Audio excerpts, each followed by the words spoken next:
Morning, guys. How you guys doing? I go like for like an hour. 2 hours talking, but I just an hour because I leave Seattle.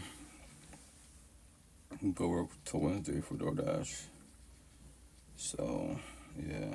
How y'all doing? Happy Mother's Day. How's the weekend? How's life? How's health? How's everything? Yeah, I just woke up. I'm tired. I was gonna go live last night, but I was just not feeling great. And then, gotta take care of your body. So, your body takes care of you as best as possible. That's the physical part, and then the mental. So it's balanced, yin and yang type of situation. Because being always preach about like what's gonna call it like Buddha. I've been studying Buddhism, aka Buddha. He's a beast. Like barely 3 months ago, technology, Spotify is dashing that type of Buddhist teachings, and yeah, he's a beast, man. He passed away 25 years ago. At 35 years old, started teaching his ways of thinking, way of living, And it's mind and body, but so which is good, which is hella good, because if you can balance that out as best as possible, then you're good as a being. The only downfall is this, which I preach about, which I've been preaching about, mind and body, and then toxic relationships. That's why it says free therapy, toxic relationships, because the person by your side is the one that, if you allow them to take your energy, that's why you don't do opposite attract. How my tattoos. If you're a square, nice, empathetic person. Rock with people, vibe with people that match your energy. They're empathetic, you're empathetic, they're nice. You have a better outcome on the overall. It's, relationships, co-workers, friends, especially partners, man. Or if you want to do opposite attract, either nice and natural, too empathetic, and you want to date the bad girl, fuck girls, too narcissistic, then go fall on your face. Go fall on your face. If you spend on stage, it doesn't matter what you are, who you are, whatever category you want to put yourself. I'm a therapist, counselor, Christian, Buddhist, atheist, it doesn't matter whatever term you want to use, because you're the one being in a toxic relationship, and then you stay for too long. And I preach about doors. The door's right there. Everyone says it's so hard to leave toxic relationships. The fuck it is. It's easy. We all leave them. I gotta go to work. Let's say I'm in a toxic relationship. She's gotta go to work or whatever, watching the kids. I gotta leave a door. She gotta leave a door, right? It's easy to leave. The dilemma's not. It's hard not to go back. But I'll call you out. Why do you have to? Should I want to? Go back to the person you bitch about, to all the universe. All of it. Big word all. To your therapist, to the priest, to your parents, to social media. A zillion people in the whole fucking universe. Why are you stressing about one? Make them make sense. That's what everyone bitches about, is the person by your side. But the door is right there. I know you're hurt to leave. Yeah, it is initially, because why? We're brainwashed that we need people in life. Codependency is an addiction. Insanity, if you want to use the word insanity, right? But that's a person, you waste all your energy on. And it's amazing when, I always say that analogy metaphor, like bills. Bills, no matter what, they'll always be there, right? But when you pay the bill, it don't bother you for another 30 days. Your toxic partner, or you both talk to each other, every day you bitch about each other, and you complain about each other to everybody. And you live in the same household, or a scenario, you can be separate households. But when we come together, let's chill with each other, y'all stay quiet. They ain't doing shit and saying shit. But it's the worst part when you live with each other. You're upstairs, she's downstairs. Fuck all that drama bullshit, which I don't miss. That's why, I'm born as a Catholic. You call me religious, that's spiritual. Some people be like, you can't be all this. I could be whatever I want to be. I was studying all these religious leaders, Jesus, Buddha, Muhammad. Like, everybody has their own beliefs. I just say, keep it simple, black and white, all my tattoos. Higher source, whatever you believe in. This speaker could be your, could be your God, whatever your God is, right? Which is communication, and we're all messengers. Zero. Nobody has to fucking comprehend nobody. Nobody does. But the worst part is when you're in a relationship, your partner, quote unquote, and y'all fucking bumping heads. Now it's not teamwork, it's a fucking war zone. Then what are you doing there? Dead the fuck out, what are you doing there? The door is right there, It's all that bitching and whining and stressing, and you sit there. And what's the downfall for the whole universe, especially the queens? You pray, plan, hope, manifest that one day God, Jesus, Allah, Buddha, Muhammad, your ancestors, the universe, the spiritual universe will change your partner so they wake up and they love you like you love them. But here's a quick to call everybody the fuck out. So how many hours, days, weeks, months, years, babies to be? When will that shit happen?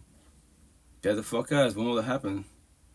And that's just for everybody. No one preaches this shit. Everyone just, you have all these motivation speakers, religious, spiritual, which is nothing's wrong with that at all. But here's the kicker. I keep it black and white 1,000 day one. To put fear in a positive manner, we just call it forewarning. What do I say? Which I mentioned inside my back. You and I cannot get buy back. Well, actually, before this little saying, to refer once again a forewarning. The longer you're the individual, the more it's gonna hurt you. Who is more empathetic? Typically, the queens are. There's some kings that are empathetic also. But just to let you know, the longer, a 30-day breakup is better than a 60-day breakup. That's every day fucking gonna hurt because your memories and all that shit. Yeah, but the longer you're there, the more it's gonna hurt. And why? You and I cannot get nor buy back what God Almighty can't even get back to you. What is it?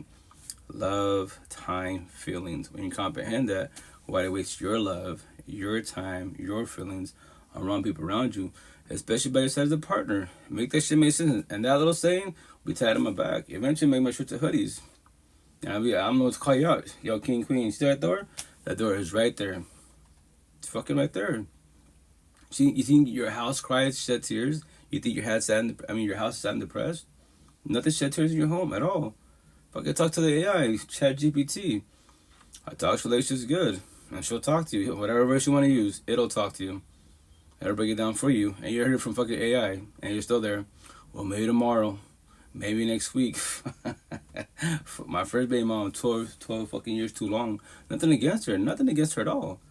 If no one talks about the healing journey, empathist, empath, narcissist, deflection, projection, gaslighting, manipulation, trauma bonds, fucking reactive abuse, the healing journey, the awakening journey, eventually the woke journey. No one taught you this shit, especially your family, then you don't know shit in life. You go to church, God, Buddha, all you want. That's you as an individual. You're doing good for you as one individual. What about the person by your side? That's the shit for everyone. We're fucking so like brainwashed that, hey, my partner's a fuckboy, fuck girl, right? Emotionally abusive, verbally abusive, physically abusive. If we go to church together, counting together, it'll get better. Really? Fuck it, yo, we're all fucking unique, man. Once again, this is I've said a bunch of sayings to keep it black and white. Every day above ground, we all have free will and choice. What are you choosing? What are you doing? To be empathetic? The natural to be narcissistic. The bad boy, bad girl, fuck boy, fuck girl. A premeditated choice. What you are not changing, you're choosing. Simple as that, black and fucking white. You can pay the God Buddha all you want. Rehab, counseling, therapy, all you want. But as a couple, you still mistreat them. I'm the one to call you the fuck out. I don't care. I'm religious Buddha. Will God cheat on you? Will Buddha be verbally abusive? Will the universe be a fuckboy, fuck girl? I doubt it very much, so why the fuck are you?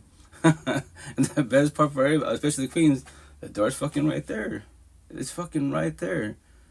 Black and white once again for everybody. Stop, the toxic relationships, right? Your partners are fucking too narcissistic. Stop being their mother. Stop being their father. Stop being their probation officer. Stop worrying about a cell phone. That's a different reason. Why worry about a cell phone? If you worry about a cell phone, your shit's over. Grab your shit. Go to that door. Don't even look. You don't gotta talk. You can ghost it. Anybody can ghost anybody. Do you sell shirts? Do you have a shop on? I don't sell shirts, respectfully. Thank you for asking. But no, I just collect them. I got X right there. Try to say rest in peace always. I promote them. I just collect shirts. People that are like, that are me personally was like influencers in a positive manner. That's why the tree of life. Some people call it the poison tree, and it says 20 on the side because wife has for XXX Tentacion. He was doing hella good, living together hoods. His mother, father can't think shit about life. It's respect and say their traditional corny ways. But remember this, like, we kids, blame my parents for, like, the way we was raised, like, toxic relationships. What they would say, you should have, choose better. How many times my body used to say, choose better, ... How can you choose better if you don't know better? And what do we all do? We blame our parents, our caregivers. My parents should have taught me. Here's the kicker. How can your parents teach you better if they wasn't taught better? Make that shit make sense. That's what's called. All these conversations on my tattoos, that fucking big phrase for the whole universe, make it simple. It's called what? Everyone's stuck on what? The generational cycle. Comma, for now. What do you mean for now? You're no longer break it. For yourself, all this spirituality talk, you break the generational cycle for your family, for your lineage, for your future self. How do you know you're going to be a future self? Let's say scenario, like Buddha says, when you kick the bucket type of situation, like the body dies, physically it dies, but energy doesn't die. Your spirit goes to a different realm, a different universe. But here's the kicker, more like you start all over again.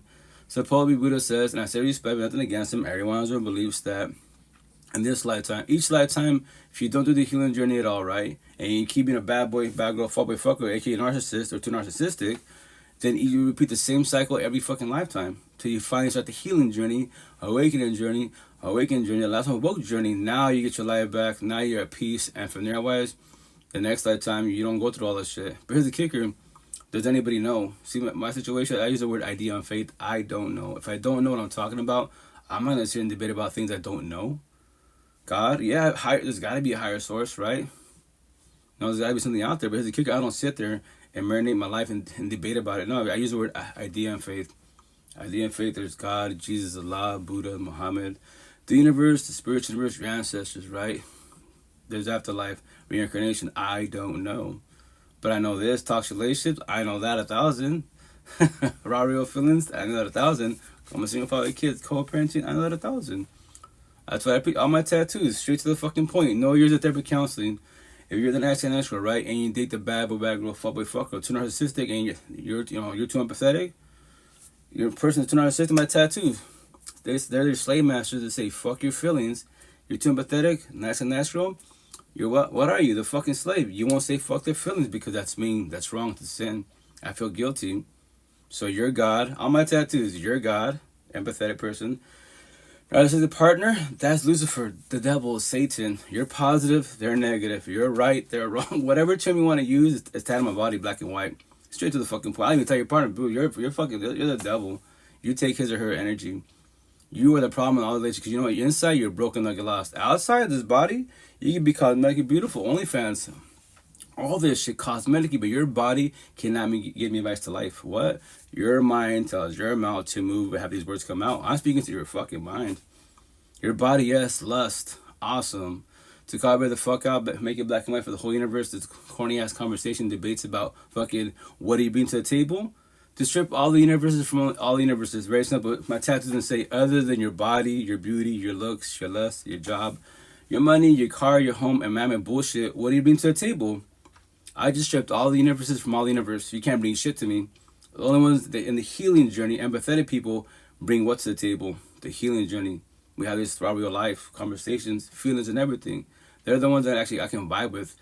All these circles, all these people, boys and true narcissistic, they're codependent of mammy bullshit.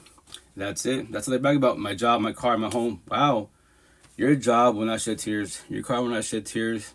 Your home will not shed tears. You will. So why is that? I wonder why, you know. I've been single for 6 years from PTSD from my narcissist ex. So difficult.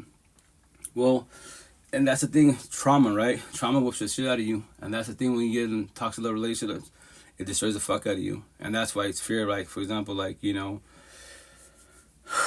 when you get destroyed every which way, we say fuck love. Like, I used to say that, fuck love. Love's for the birds. I still say here and there, people are starting bullshit, but nah, it's incorrect. Once again, if you have the real support teams, you will say fuck love.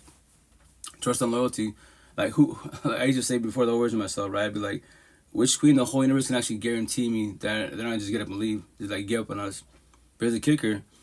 The last potential. Not even my girlfriend last year, you know, because as a being, I'm healed. They're them. All these tattoos, healed. They're my scars, cuts. 95% of the universe, these are your cuts and wounds. That's why these petty words trigger you. These sayings trigger you. I'm like, hey, they're just words.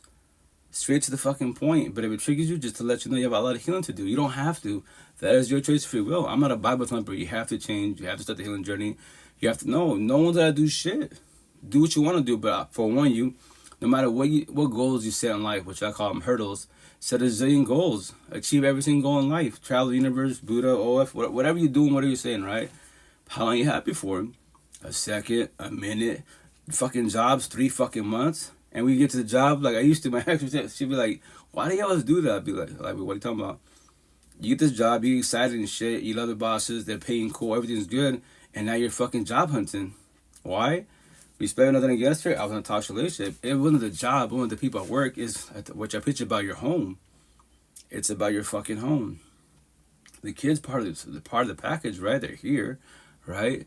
But now you're drenched, once again, black and white. When you're in your car and you're driving home, whatever your home is, are you happy to go home? Or do you hate going home? If you're happy to go home, that's your peace, your temple, your aura, your heaven on earth. You know, no that I died to go to heaven and hell. You live this shit every day above ground. I was ready to go home. So that's my dungeon, my sentence, my hell on earth.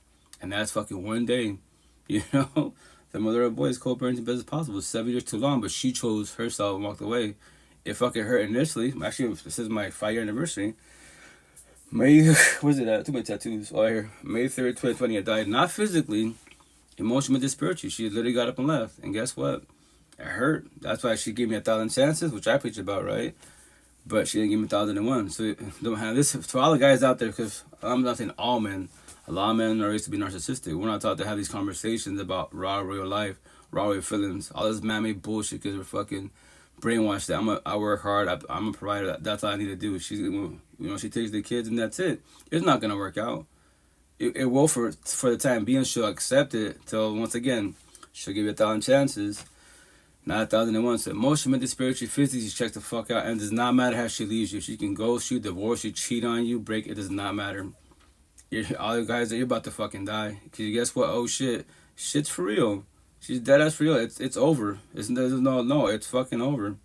Now you can go through all it. And then the idea, you fall back, be alone, face tattoos, and have a real support team, start the healing journey. Let me figure this shit out why it failed. Or once again, you could do the body hopping whole phase, jump into a relationship right away. Anyone that jumps into a relationship right away and does, body hopping the whole phase, inside they're broken, they'll get lost. They're too narcissistic. They don't want to work with themselves at all. Hurt people. What do? Hurt people. Heal people. What do? We heal people. We tell stories to guide them for warning.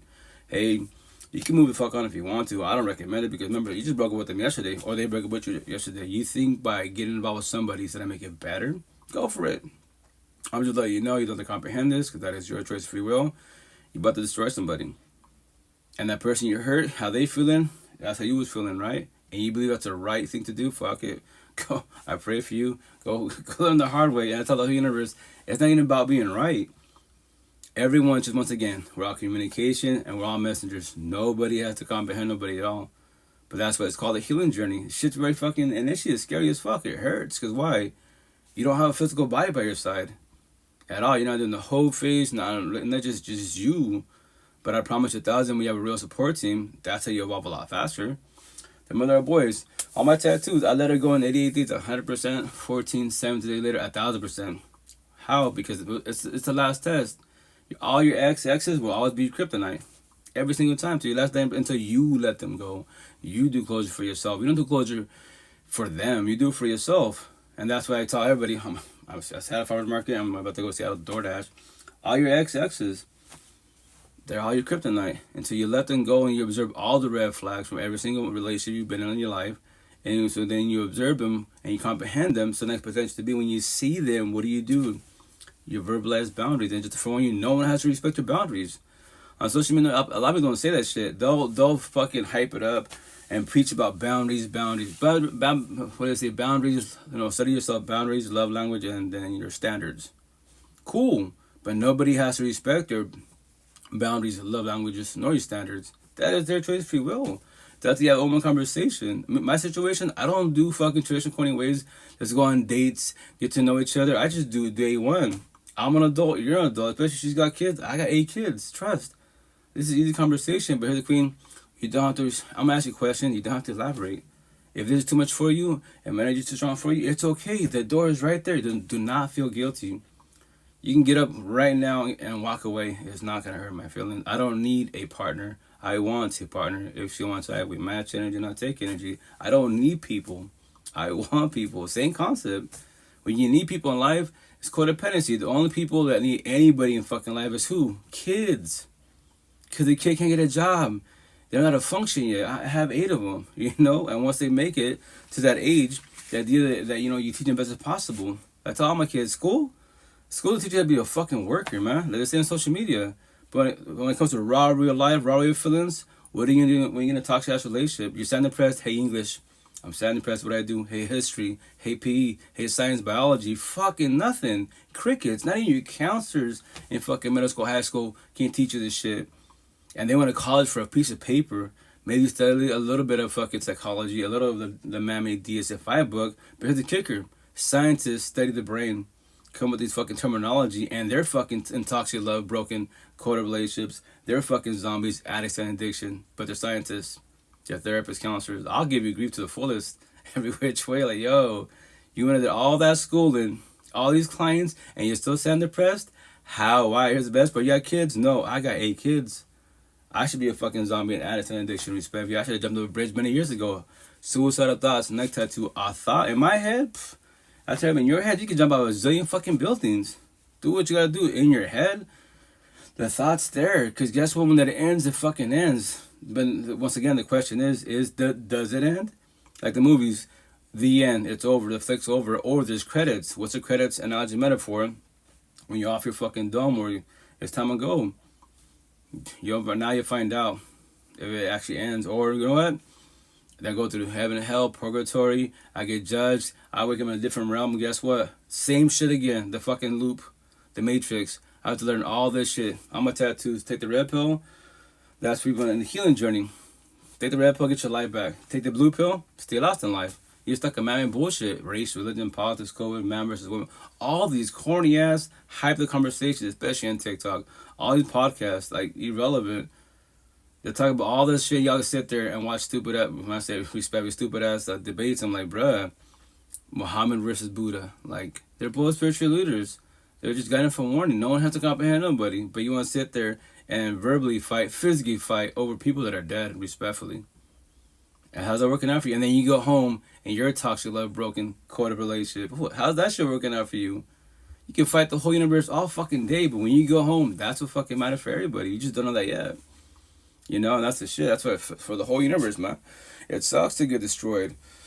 Because then you're just like, who do I trust? Like, I saw one of my cousins, right? And it sounds bad when I say this, like, my family locally, why I have hella family, but I don't talk to none of them, really. I'm a homebody as it is.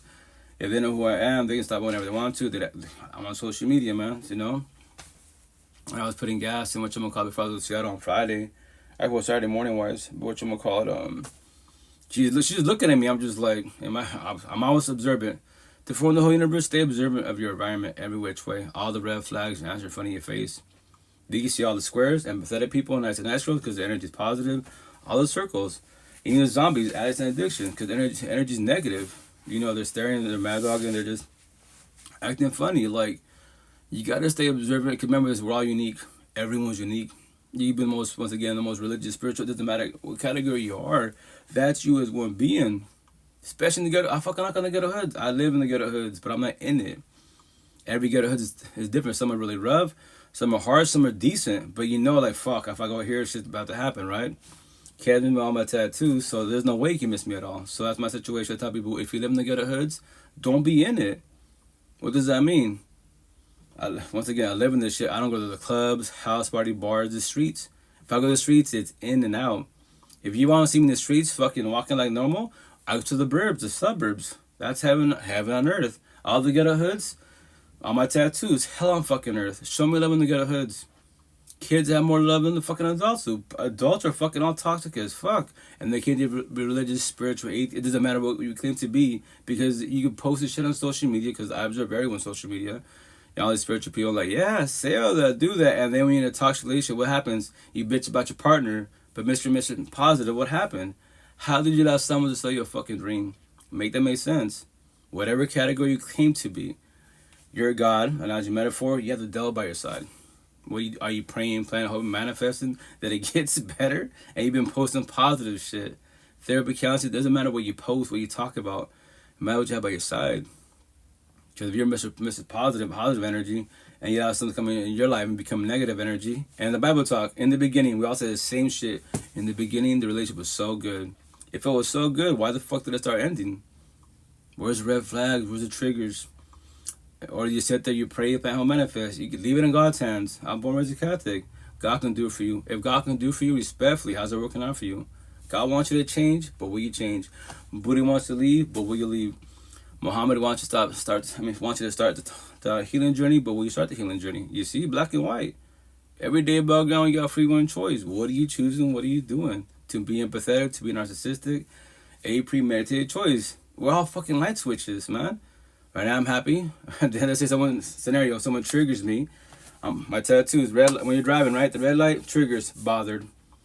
Yellow light, I'm angered now. Angry and shit. Green light, hatred. People will hit they'll trigger the fuck out of you. You become triggered. The devil comes out of you. My religious talk, when it's a Catholic, left behind my left ear, Cain and Abel. We can all become Cain and take our brother Abel out emotionally, mentally, spiritually, verbally, physically, because we got triggered by what? Words, feelings, conversation, truth. A premeditated choice. And you would never hurt a fucking fly. But the worst trigger in the universe is the person by your side. They're the fuck ass. You want to go catch a case? Catch a case. Be in the fucking newspaper. Be on social media. And then go to jail, prison, and then find God, quote unquote. And when you get out, the idea, you know, you get out, you found God, quote unquote, and you don't fuck up again. It's the person by your side. The answer to life is the person by your side. That, you know, once again, relationships will make you, break you, then destroy you. That is why life is hard. People by your side as a partner, as a potential. And the best part for everybody, I preach about doors. The fucking door's right there, man. I'm 3 years single. Oh, back to that story with my cousin. I found out she was my cousin. She looked very familiar. And she thought, Marge? I'm like, yeah. She thought, my cousin. I won't say her name out here. I'm like, okay, cool. She's like, you look kind of like confused. I'm like, respectful. Like, I know I got hella family here, but I don't talk to them. So can you break down the family line, whatever? And she's like, oh yeah, your uncle, boom, boom. That's my auntie. I'm just like, I really apologize. But, you know, I follow you on Facebook. I'm like, I follow a lot of people on Facebook, you know. To respectfully, you know, and she was just telling me, you know, you talk about life and your tattoos. That, oh, yeah. She thought, yeah, I'm actually, you know, I broke up with my husband. I've been single for like 1.5 years now. I go, oh, that's cool. How you doing? How you holding up? She thought, I'm all right. You know, I'm doing good. She thought, I'm probably going to be single for the rest of my life. I was like, well, here's the kicker. A lot of you can say that, right? And that is your choice if you will. But here's the kicker. I appreciate environments. She's like, what do you mean by that? Environments. Look at it. We're both from this shithole, right? I say all the time, there's beautiful girls. There's not beautiful women in Eastern Washington State. They might be in the healing journey, but they go to church. Nothing wrong with church and God, Buddha. There's nothing wrong with that. But look at the person by your side. That's what I preach about. You can be the most religious, spiritual person, and atheist, whatever in the universe, right? Good person. But who the fuck did you allow by your side? I see energy. That's all I see. I don't see color. I see energy. You're positive. They're negative. And you can be, oh, my husband. I love him. Like, that's awesome. You love the devil. No, you don't see what I see. Fuck it. I pray for you in the universe. I go on my day, go my life, and that's it. I just got it from Warren. Yo, I was you. But hey, past words, past terms. I won't ever do that shit. So I told, like, you know, just to forewarn you, you don't comprehend this. Here in East Washington, if you want to stick to your own race, there's brown boys, there's Hispanic thing, Spaniards, right? Just to put for you in a positive manner, you don't comprehend anything but to tell you, 90% of these brown boys are fuck boys. And they go to church, pray to God, Allah, Buddha. They're hard workers, they don't work hard relationships. Just to forewarn you. So if you stay here locally, yeah, you probably will. If I was you, I'll stay single. You'll have a better option with the white cat. But if you want to stick to your own race, you don't have why am I single 3 years here? You see a brown girl by my side? I don't date brown girls. Only a brown woman, Hispanic and Spaniard, if she's in the healing journey, preferably healed. I don't deal with toxicity at all. I don't deal with toxicity at all. If you don't be toxic, yo, babe, I love you. But I'm selfish in a positive. This is my life. I love myself more. You see that door? I can leave. You can leave whenever you want to. For whatever apparent reason. I can talk to you, have the adult conversation, the uncomfortable conversation, you got to warn you, or just ghost you. I go to that door. I don't come back home. I can leave all my shit. This man-made bullshit. It's replaceable. I don't got to come back. You can stop. Why are you looking for me? You haven't came home. Yeah, you haven't got the hint. It's over. I could have told you, but out of the hurt you, respect you to, in a positive manner, I was to forewarn you. Anybody can ghost whenever the fuck they want to. 0 kids or 100,000 kids. That is their choice and free will. But I promise you 1,000, all the red flags were there. Less texting, less calling, less TOC. We live in the same household. You're upstairs, I'm down. We don't talk to each other. You think that's healthy? So I'm out. Learn from the next relationship to be. Love is consistent, straight as a fucking arrow. Toxic love, this is returning to toxic love. I don't deal with toxic love at all. Once again, so when we all say love hurts, I tell my cousin, love doesn't hurt. My tattoo, love is consistent. That's why it's small letters, bigger letters. Toxic love is inconsistent. You don't want toxic love. When anyone says love hurts, you know, love sucks, fuck love, it's because inside you're broken, you're lost. You have the right to feel like that, like I did, right? Love's for the birds, like, you know, old school terminology, right? Saying this shit. Love is beautiful, man. If higher source is love, it can't hurt. How do you impossible? Toxic love is what? When you love somebody that doesn't love you back. That shit hurts. Toxic love will cost you everything, emotionally, mentally, spiritually, physically, financially, potentially, you know, fucking life, especially the queens. Because Because I'm gonna say that, first and foremost, fucking fighting is wrong. I'm a tattoo. Then when the fights and you love to fight, if you're not a professional boxer, UFC fighter, kickboxing, that's a job. That's professional shit, right? So I'm talking about in general wise, you like to fight in the ghetto hoods. On my tattoo, like my kids, especially my boys, I call them monkeys. Y'all fighting, you're monkeys. Y'all deserve to be in zoos, but you cannot put a human in a zoo because that's inhumane. So my tattoo says monkeys, zoos, jails, prisons. So that's all the time. Y'all keep fighting, do your thing. Hit 18 years old, you got jails and prisons. Someone call you a bitch, pop them in the mouth. They call the cops, get arrested. And me, I thought that shit, I'm your father, I thought that shit in your face. I got 8 kids. And I'll teach you to say one of my kids fucks up, no matter who it is, daughter or son. I tell the other 7, you see this? You want to see your future? Do what your brother did. Do what your sister did. Do the exact same shit. And when they call the cops, I don't feel sorry for you. I'm compassionate for you, but I don't feel sorry for you. You're my own kid. Go fuck up. Go find your face again. You just saw what happened to your brother and sister. You want to find out? Then go find it the hard way. I'll sit here with my popcorn, just chill. On my tattoos, have a little angel for God, whisper in my ear. A little devil for Lucifer, Satan, the devil, whisper in my ear. So God, Lucifer, the universe, we eat our popcorn, we sit down on the couch. Watch TV, all you blue pillars, all your red pillars, all capital letters, you're free entertainment. Simple as that. Everyone's free entertainment. On social media, please, it's a bloodbath on here. And it sucks, man, because you go to social media, which is cool, it's pros and cons, but, you keep crying about toxic relationships, like, how much more longer? In this lifetime, how many bodies you're going through to figure out what love is? That's the universe. And do you know what love is? Do you comprehend what love is? If you knew what it was, why are you crying about toxic relationships? How did it become toxic? The door's right there. You can leave whenever you want to. Hey, what's up, Lupita? How you doing? Going? Morning. And I say that respectfully. I say everything respectfully. I know it's triggering. It can bother people, but that's all I preach about. I don't care about anything else. Race, religion, politics, why do I care about that? Religion's cool, nothing wrong with religion. But I would tell you, well, that's good for you, but just to forewarn you, in a toxic relationship, you gotta pray to God, Allah, Buddha, all you want. The door's right there. We're all messengers. If you want to, I'll even open the door for you. Then what? Whatever you doing, keep going. And that's the shit for everybody, man. It's like you don't want to be in a toxic relationship because that's when energy shifts and you're not fucking here anymore, potentially. Or you're just, I'm out. I don't want to do this no more. Do that, say that. That's why everyone has a broken heart. We have toxic love. We're all numb. If you get certain toxic relationships, right? Toxic love, broken codependent relationships, you might hit rock bottom. Fuck the feelings. Fuck the universe. Become a zombie on my tattoo. What's a zombie? I know it's a metaphor. Now you're addicts to an addiction. But here's the kicker for everybody. Because, matrix talk, coding talk, all I see is squares, circles, zombies. That's all I see. That's the energy I see. I don't see nothing else. All this culture, religion, you can be whatever you claim to be. But here's the best part, respect to all the zombies. Added to an addiction, you're not trying to rehab, you're not trying to recover, trying to get your life back. You can't say love, respect, and say this. You can't even be in a relationship. How can you, and you sell dreams. You're a zombie, and you want love, and you want to get in relationships, have family and kids. Really? You're about to self-sabotage that potential partner and the kid to be. And the marriage. I'll let you know the answer. You're about to fuck it up. And when they exhausted you and want to break up with you, divorce you, what will you do? Play the role and tell a sob story, boo-hoo me? They're giving up on the family, us. No, you gave up on yourself a long time ago because you sold a dream.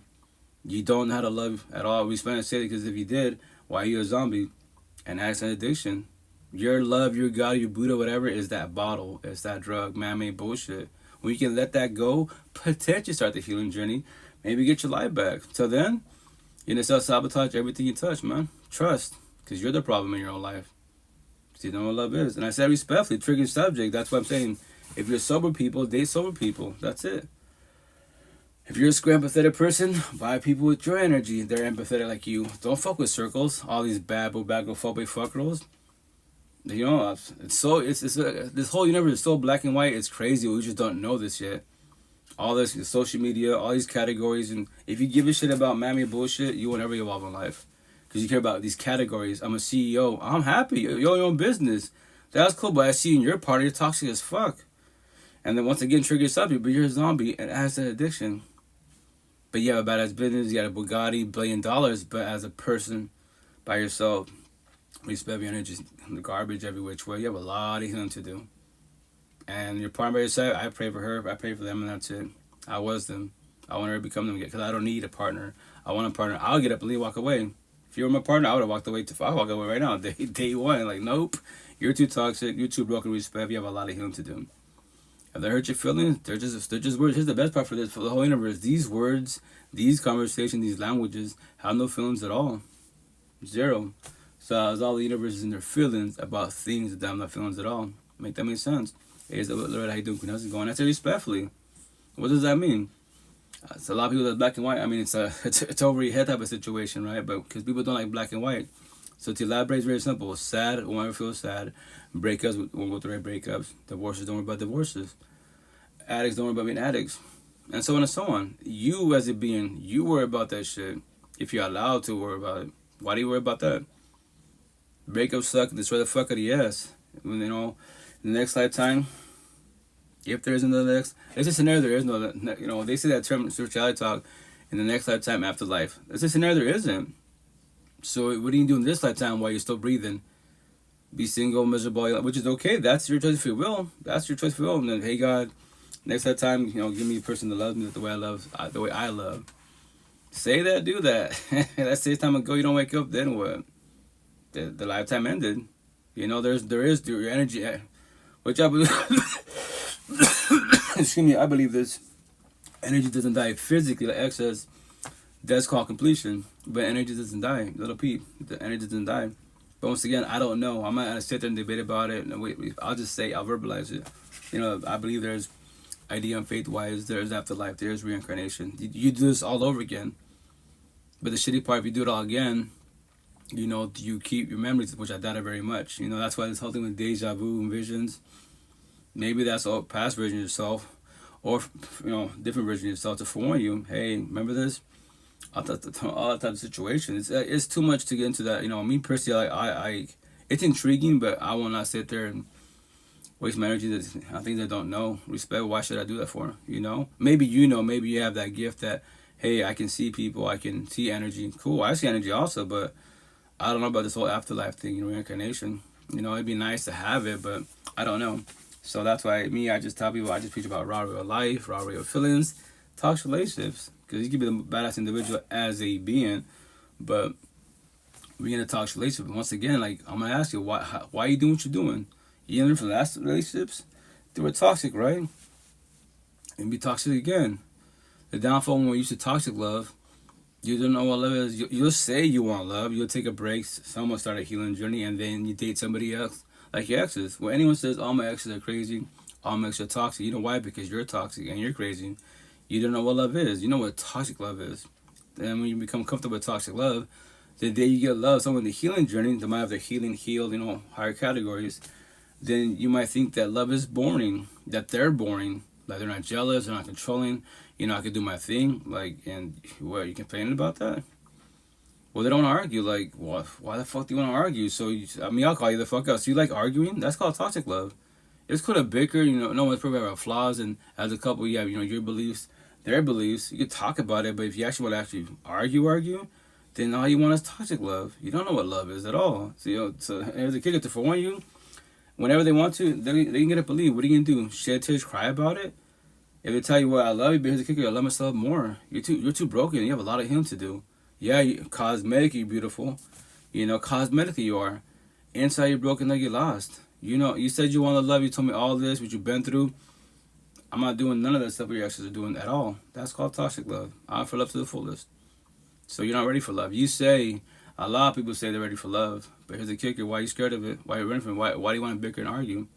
I'm not yelling at you. I'm not raising my voice. I'm not being jealous and trolling. I'm not none of your exes. Love doesn't cost you shit in life. It's free. Toxic love costs you everything. But once again, they can leave, not leave. And that's like my last potential to be. She taught me this, and it's factual. Hey, what's up, Caleb? How you doing? How's it going? What you gonna call it?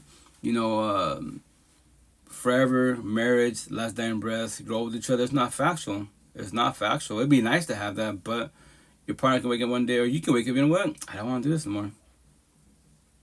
And it's not just like that. It's just to let you know, it's just not one day, you know. It's just put fear in a positive manner. It's called red flags. Less texting, less calling, same household, no TLC. It's off. All the red flags are fucking in front of your face. The question is, for how much longer are you staying there for? How many more hours, days, weeks, months, years, babies to be? And then you go through all this toxic relationships with no kids, have a kid or two, allow 2 families. Let me know how that shit feels. You're not making it right now with no kids. With no kids.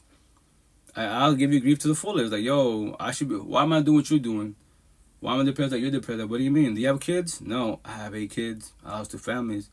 So to call you out, do you believe God, Jesus, Allah, Buddha, the universe, Muhammad, the spiritual universe, your ancestors feel the way you feel?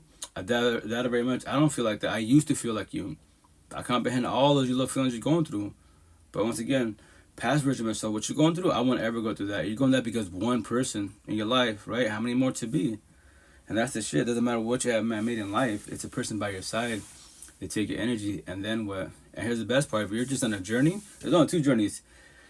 All you blue pillars, entertainers, you're just on a journey. The red pillars, we're educators. We pay it forward to the universe. We're on a healing journey. We're trying to work on ourselves to feel these feelings, to comprehend these feelings, to evolve in life. So we stop being this toxic, love, broken, codependent relationship. We stop doing the opposite track. We realize boundaries. We learn how to say no. We do reverse psychology. We match energy. That's how the whole universe. If you play dumb, I'll play dumber. If you play stupid, I play stupider. I love to bully bullies. Because the person they're bullying is a version of myself. When you're too empathetic, what is your flaw? Like my flaw was. Many flaws are. You're too empathetic. You're too nice. You're too gullible. You're too naive. Called what? A people pleaser. I don't want to be mean. Hurt their feelings. I feel guilty. Yo, it's 2025 times. It ain't Jesus, Allah, Buddha times. The therapist scams, they don't like when I say that. Like, I love to bully bullies. And the best part, these words, these conversations, these languages have no feelings at all. So how are you feelings about things that have no feelings at all? Make that make sense? That's the shit for everybody, man. But anyways, I need to pick up a clips because I'll probably get another 15 minutes. I have to get out of here because I had to go to Seattle. Road trip. Yeah, remember, in life, you adapt to your environment as best as possible. If there's the will, is the way. East of Washington, there is work.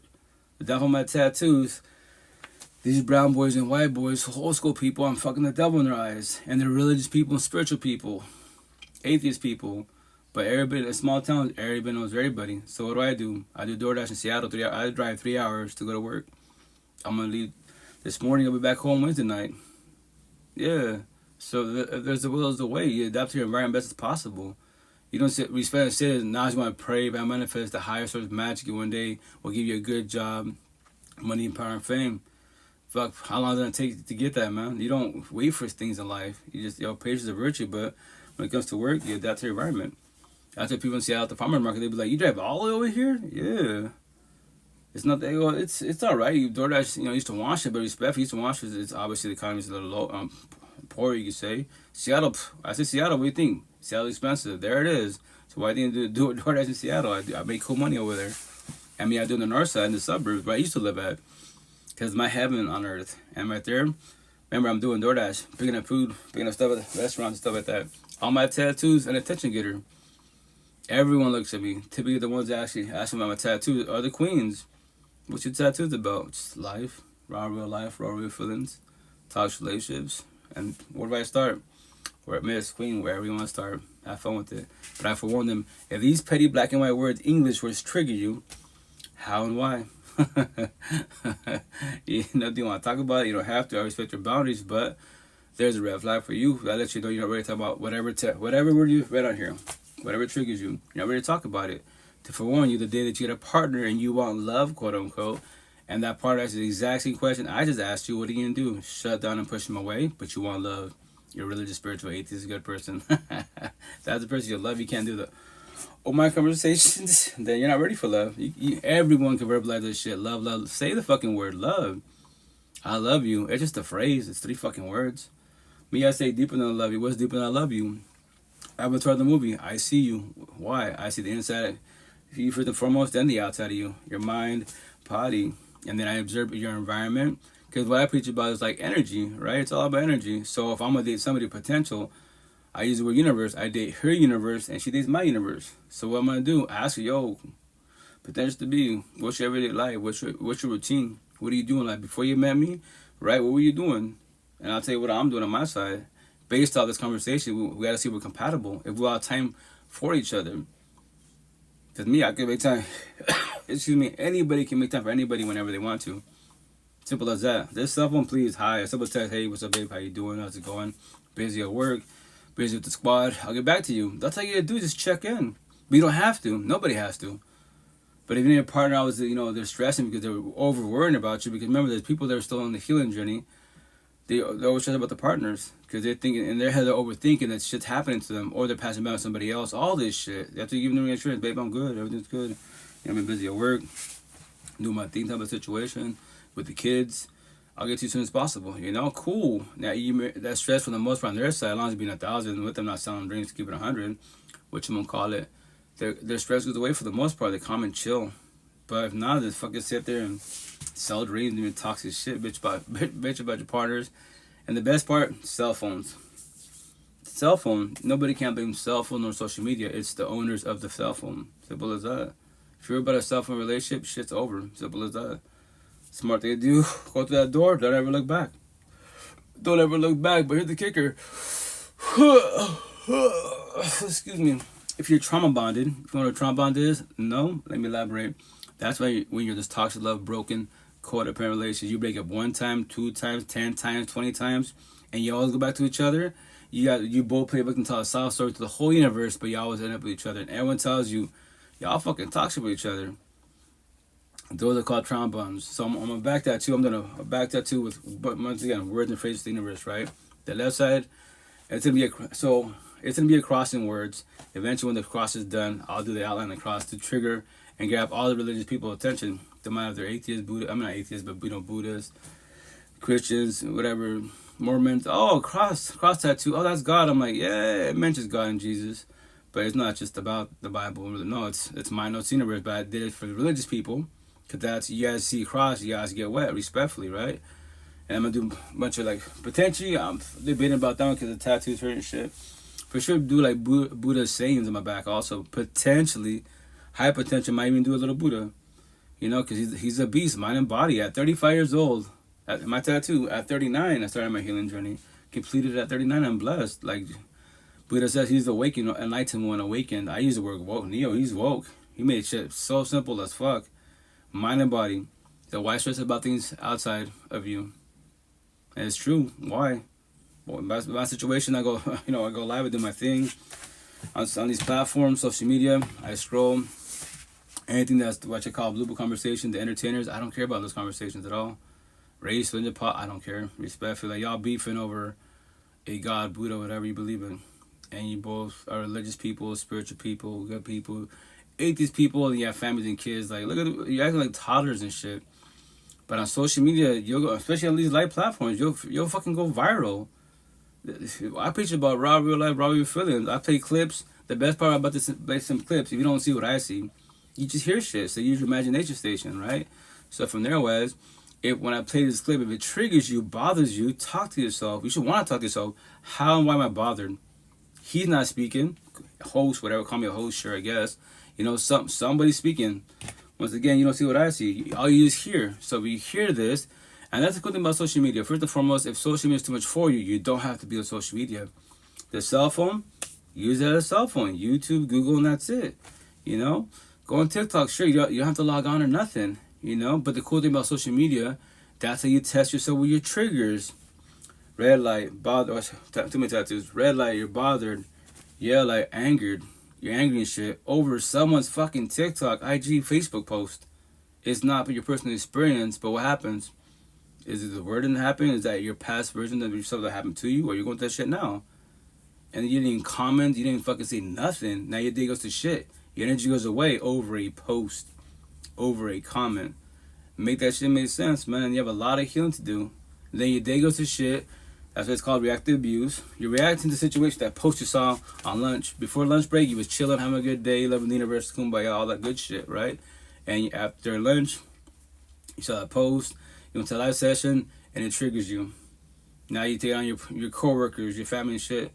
And what's up with you? I'm good. You sure you're good? Because your energy's pretty bad, man. You sound like you're having a good day. I'm good. Are you stupid, ignorant? Like, you can verbally say you're good, but your energy's not good. You're trying to avoid your facial expression. You're not doing too great. But that's bothering you. You have a lot of healing to do. So that's the thing about social media once again. You test yourself. Fucking test yourself to the fullest. And especially you want love. If someone triggers you behind a fucking cell phone, they want respectfully, and then you want love, relationship, families, and kids. Physical beings. I preach about this. I'm on nobody to you. Especially the boys. I love triggering the boys all the time because they're just fucking words, right? If I'm a nobody to you, a nobody, what does that mean? I don't know you, I didn't grow up, I don't know shit about you. I'm a person behind a screen, a cell phone, and I fuck up your day, take energy. I did my job. And imagine somebody's, who are somebody's physical beings you fucking know, your parents, your siblings, coworkers, your partners. They have the right to trigger you, quote unquote, because you deal with them on a day-to-day basis type of situation, especially your toxic ass partners. And you're stressing about cyber people. Well, you have a lot of healing to do. You don't know what love is. You have the concept, but love doesn't hurt at all. All the bullshit, they know life. Like, I was gonna say life, right? Once again, I'm gonna say life / toxic love, broken, codependent relationship is like the emotional roller coaster ride. Your highs and your lows, your good days and bad days, your ups and downs. Because toxic love is inconsistent. You don't want toxic love in life with whoever the fuck it is. Coworkers, keep it simple with them, man. Shit out, we're not friends. We're coworkers. Keep it about work. If it's about work, talk to me. If it's not about work, don't ask me. Once again, realize boundaries, but don't ask to respect your boundaries. Don't ask me about my parents, my kids, nothing. Strictly about work. You're gonna be, you being narcissistic, you're a narcissist. Yeah, that's healthy narcissism, because I don't want to deal with you. Nobody has to deal with nobody at all. But I gotta deal with you at work. So keep it about work, and that's it. When kids are about co-parenting, initially it's easier said that because of fucking feelings. That's why you have this bitter baby daddy, baby mama drama type of situation. Because why? Feelings are still involved. You guys hate each other in the relationship. Now you're in divorce breakups and you say hate each other after the relationship. Man, your kids, your kids gonna be so traumatized. It's gonna be fucking crazy. And the idea your kids will become you. That's what it's called. What? The generational cycle. That's why if you start the healing journey, and little by little you start letting the feelings go, because you do closure for yourself. As long as your ex moves on, right, in a relationship, as long as the new partner is empathetic wise and to take care of her, him, and the little ones best as possible, then that's good. That's potentially a better outcome. But that's the situation. The two narcissistic. That's my ex-wife, my little boys. I bet you I don't give a fuck who you with. As long as fucking my tattoos, a circle. If he's a brown boy, I'm machista, narcissist. The machismo boy, no. You want to date a fuck boy? You date a fuck by yourself. Then I'll see you in courts. Every which way. Every which way. He can emotionally, really physically whoop your ass by yourself, not around our kids. Scenarios, I told her. She told me the same shit. I don't date, I respect, I don't date that like I am. My tattoos, I don't date that like I is. Street for hood niggas and shit in fucking black market world, I don't. First baby moms, that like I am. First and last one ever in my life. I don't date no girl from the ghetto hoods. Only if she's a woman that's healing, preferably healed. All of them in the ghetto hoods, right? You can leave the hoods, go to the suburbs, right? But that's saying it's true. You left the hood, but the hood leave you. You're probably an ego, can you put that shit away? Or you're gonna catch a case. And in the suburbs, you can blend the fucking dress proper, Gucci and Prada, Bugattis and everything. But it's the day your triggers start coming out. Oh yeah, they're from the hood. In Seattle talk, they're from the south side. At the time they look at me, you're from the south side? Like, nah. Like when I used to live up here in the north side, suburbs, why? Look around you. This is heaven on earth. Everybody can walk the streets freely. The south side of the ghetto hoods, hell on earth. You can walk the streets at a price, especially your kids. Your kid could be gone tomorrow. So yeah, but once again, look at the south side. Or they'll be like, south side? Or I'll verbalize it. You thought south side, huh? Well, you said that, but you thought about it, and we laugh about it. I don't get offended. That's Seattle talk every which way, man. The south side, anytime you hear Seattle, especially you're from Washington State, right? Sunday, what you gonna call it? There's something happening in Seattle. Drive-bys, shootings, all that. That's downtown Seattle, and that's all the south side of Seattle. Like, you don't want to get involved with that. Like, there was right there in South Center Mall. It's a good mall, right? Cheap mall, very affordable, good ass prices, but you can get shot going there. Tacoma Mall, same shit. It's all the south side. My situation on Facebook, okay, Find News, I put the comment, hey, that's the south side. What'd you expect? It's not gonna get any better. It's the ghetto hoods. If you want to go shopping at a mall, go to the north side, go to Bellevue, go to Northgate, go to Linwood. Right there, yeah, it might be a little more expensive, but guess what? You don't worry about getting shot. Your car getting broken into. All the ghetto hoods are there for a fucking reason. Black and white for all the universe. All the universe in all these fucking realms. All the ghetto hoods are what? All my tattoos. Hell on earth. Lucid disciples. Toxic relations. Toxic love. All those suburbs, good areas, are heaven on earth. You know, God's playgrounds, love, and whatever. This is love. Then it says healthy relationships. Every which way is black and white. If I want toxic love, broken, codependent relationships, I go to the ghetto hoods. Straight to the point. Hey, what's up, Julian? How you doing? Good. Yourself? How's life? How's everything? If I want healthy relationships, these conversations, where am I going to? The suburbs, the burbs, every which way. Black and fucking white. This whole universe is separated. It's fucking black and white straight to the point, but you just don't see what I see. All I see is energy. That's in Seattle. Once again, at the farmers markets, new customers. What's up, Nate? How you doing, brother? How's it going? Bro, how have you been, man? It's been a while, bro. Oh, I'm doing good. How about yourself? How's life? How's everything? Good, man. I worked 88 hours this week. Busy bee. Solid. How's family doing? Yeah. Family's good, bro. Awesome. I mean, I can't complain, you know what I mean? Yeah. I'm going to spend time with my mom on Mother's Day. You know what I mean? Yeah. You know, she's one of the, you know, I mean, her and I have had our, you know, ups and downs, but, you know, that's just family, bro. I mean, you know, it is what it is. But at the end of the day, you know what I mean? That's the woman that, you know, I mean, that she was the first woman to ever love me, you know, and, you know what I mean? Without her, there would be no me. Facts. So it's like, on both sides. You know, she's, yeah. That's good. Yeah. So, for everybody out there, forgot about that. Happy Mother's Day for everybody out there. Yeah, no, enjoy your moms, most definitely. Best as possible. If you guys have that healthy relationship, best as possible. Some people have toxic relationship with their parents, and we trying to say, man, they're just holidays, so don't let that beat you up too much. Where, like, you know, it's everybody with their parents, Mother's Day, Father's Day. I'm not, because I don't get along with them. It's okay. Don't beat yourself up, man. You're an adult now. You know, you have your own beliefs, your own ways of living type of situation, you know? Oh, yeah, and also, I turned 21 in April. Oh, nice. Happy belated birthday. Growing up. Thank you, bro. Yeah, man. Yeah, dude. I mean, you know, we got to grow up we all got to grow up, man. That's the intent. It's kind of like, you know, mm-hmm. You know what I mean? It's like when you're growing up, dude, it's like all the bullshit and other things that you've been through, dude, you got to put that aside. You know what I mean? You gotta know when you gotta put things in God's hands and just let God take care of it, you know? Because, you know what I mean? It's like you can have 10,000 rights and then you can have one wrong, but, you know, and then you're just dead focused on that one wrong thing. And then it's like, before you know it, you know, you're dealing with that one thing, bro, and then you just fuck yourself up even more. Oh, yeah. That's why the intent to, like, forgive communication, not forget. The second hardest part is what? Let go. Do close for yourself. Comprehend why it happened. And when you do that, and you'll know when you do it because you won't let that to happen again. I promise you won't. Well, I'm 3 years single. I don't deal with we trying to say I don't deal with girls that are broken. I don't. I'll be their associate. I'll be the real support team to say I like you. Queen can say I like you, beautiful. Hey, because cosmetics. Excuse me. Oh, I think I'm so little sick. Get your mind and body to the fullest. Like I speak to you. If I can't talk to you about everything, what am I doing with you? Deadass to everybody out there. That's how the potential to be. If you can't talk about everything with your potential partner to be, then what are you doing there? I'm there with them because they're beautiful, money, power, and fame. Awesome. And talk to the money, talk to the beauty, talk to the car, talk to social media. Cool. Sounds good. I pray for you.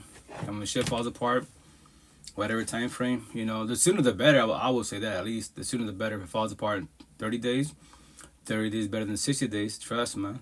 That's why you just, as beings, you're the ones that, you know, gotta let it go. Not nobody else. Nobody can do closure for you. Nobody can do the healing journey for you. God, Jesus, Allah, Buddha, Muhammad, the universe, the spiritual and rich ancestors can't start the healing journey for you.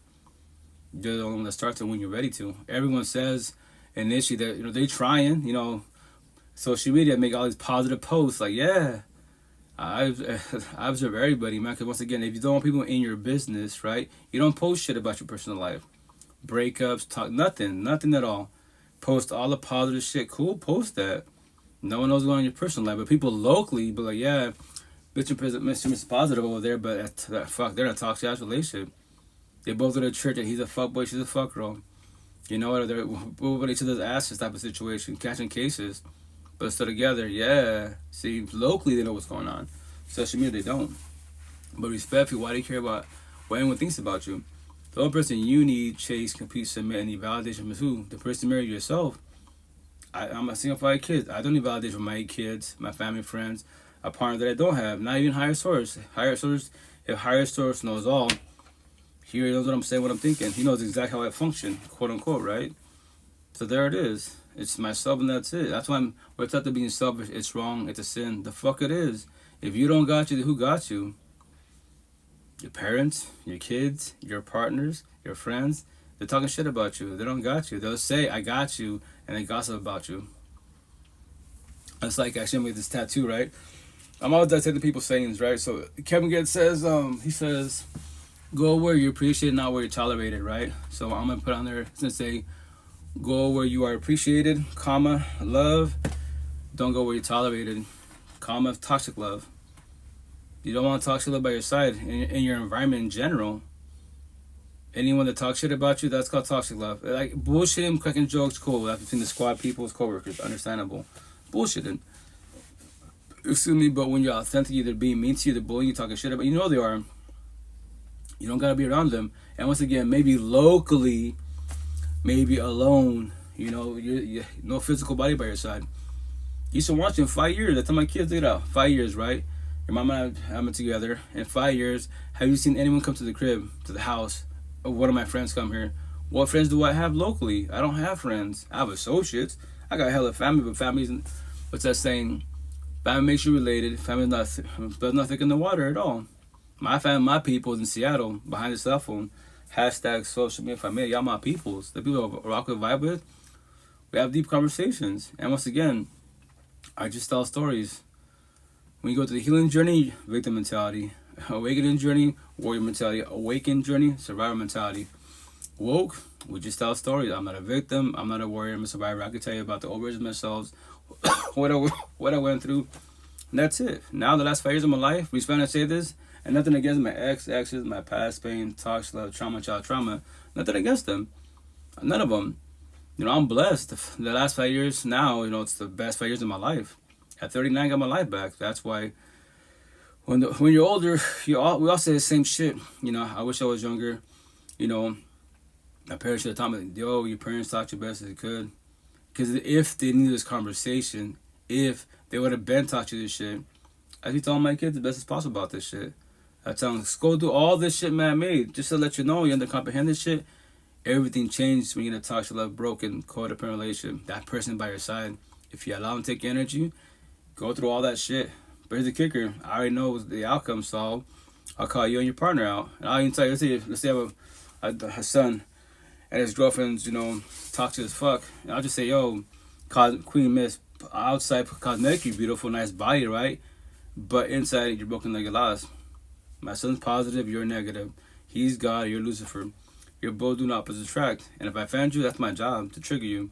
The best part, these words, these feelings, these conversations, I have no feelings at all.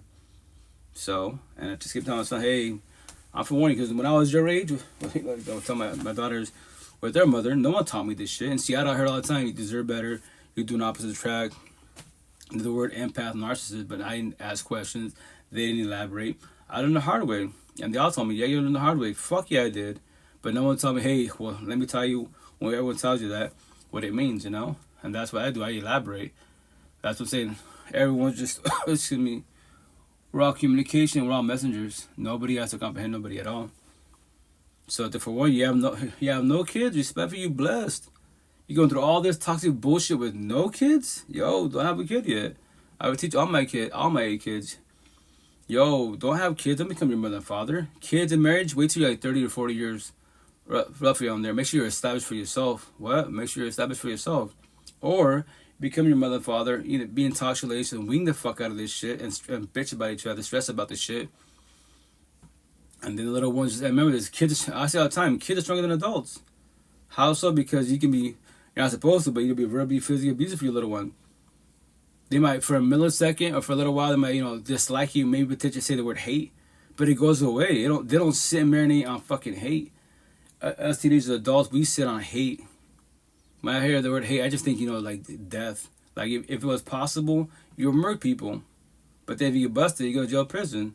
Over feelings? Over fucking feelings, you take somebody out. The thought, right? That's all my kids, all your generation, don't become me. But the best part, if you do, I'll hold you and guide you. But I remember this, I can't fix, change, or save you at all. Physically, yes I can. Emotionally, spiritually, no I can't. That's your own healing journey. But I can hold you and guide you. I can tell you many stories. I can play fucking many clips. And the best part when I play these clips, it's not my story. It's maybe somebody else's story. And then if you get your feelings about it, then what? Their feelings, they're talking to you. Fuck these feelings, keep scrolling. That's what I'm saying. Like my situation, I'm here for the queens typically, the empathetic queens. Even if the girl's narcissistic, she should still sit here and listen. She should still reach out. That's what I'm doing. Yo, queen, yes. And nowadays with social media, you can pull gay, straight, trans, 1,000. Can you keep them? Can they keep you? Will be healthy relationships, toxic relationships. How many bodies you going through in this lifetime to figure out what love is? And you can go to church, but you can do whatever you manifest. Do all the sage, rituals, spells. Do all that. But look at the person by your side. That's what matters, man. Or stay single. Like to my cousin, you can stay single forever, the rest of your life. Do that most definitely. If you believe that's what you want to do from this lifetime, so be it. So go out, travel the universe, do all that positive shit, which nothing wrong with that. And stay single for the rest of your life. I go, just because of him, I know it. I was you. I told her I was you. I know that feeling. I comprehended 1,000. Like, I'm not ever going through this shit again. Like, the door's there for everybody. Welcome back, Nate. The doors are for everybody. You can leave whenever you want to. Huh? I got a song for you to play. You got a song for me to play? Yeah.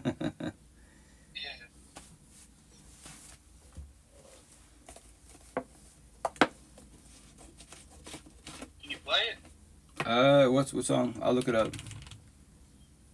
King Von, Armed and Dangerous. Oh, King Von, respectfully, it's a cool song, but respectfully, I won't play it out here. Respectfully, I say that. Like, overall, King Von, he's that kind of street focused shit, man. He's not really a positive person. Respectfully, I say that. You know what I'm saying? So it's a good cut. I know the cut for sure, but I'm just like, energy type of situation, So that's the thing. Like, respecting the ghetto hoods, like he did what he could because that's all he knew. Anyone living in ghetto hoods, when it comes to like music type of situation, what do you rap about? The block, the hood, etc. Wise, that's not a good outcome in the overall. You want to live that life, especially if you live that life, you make it out the ghetto hoods, right? You move to a suburb and you're still living the life, like cool. That's the shit for everybody. You ain't gonna last that long. That life, that street life. I mean, I look like 10 kilos, prison tattoos, right? That's what Seattle be like. Yo, your looks are deceiving because when you speak, yeah. I don't look like the way I do. Yeah, no, I'm not from the south side. I'm from the ghetto. Well, I'm from the ghetto hood, but I'm not in it. I don't live that life at all, respectfully wise.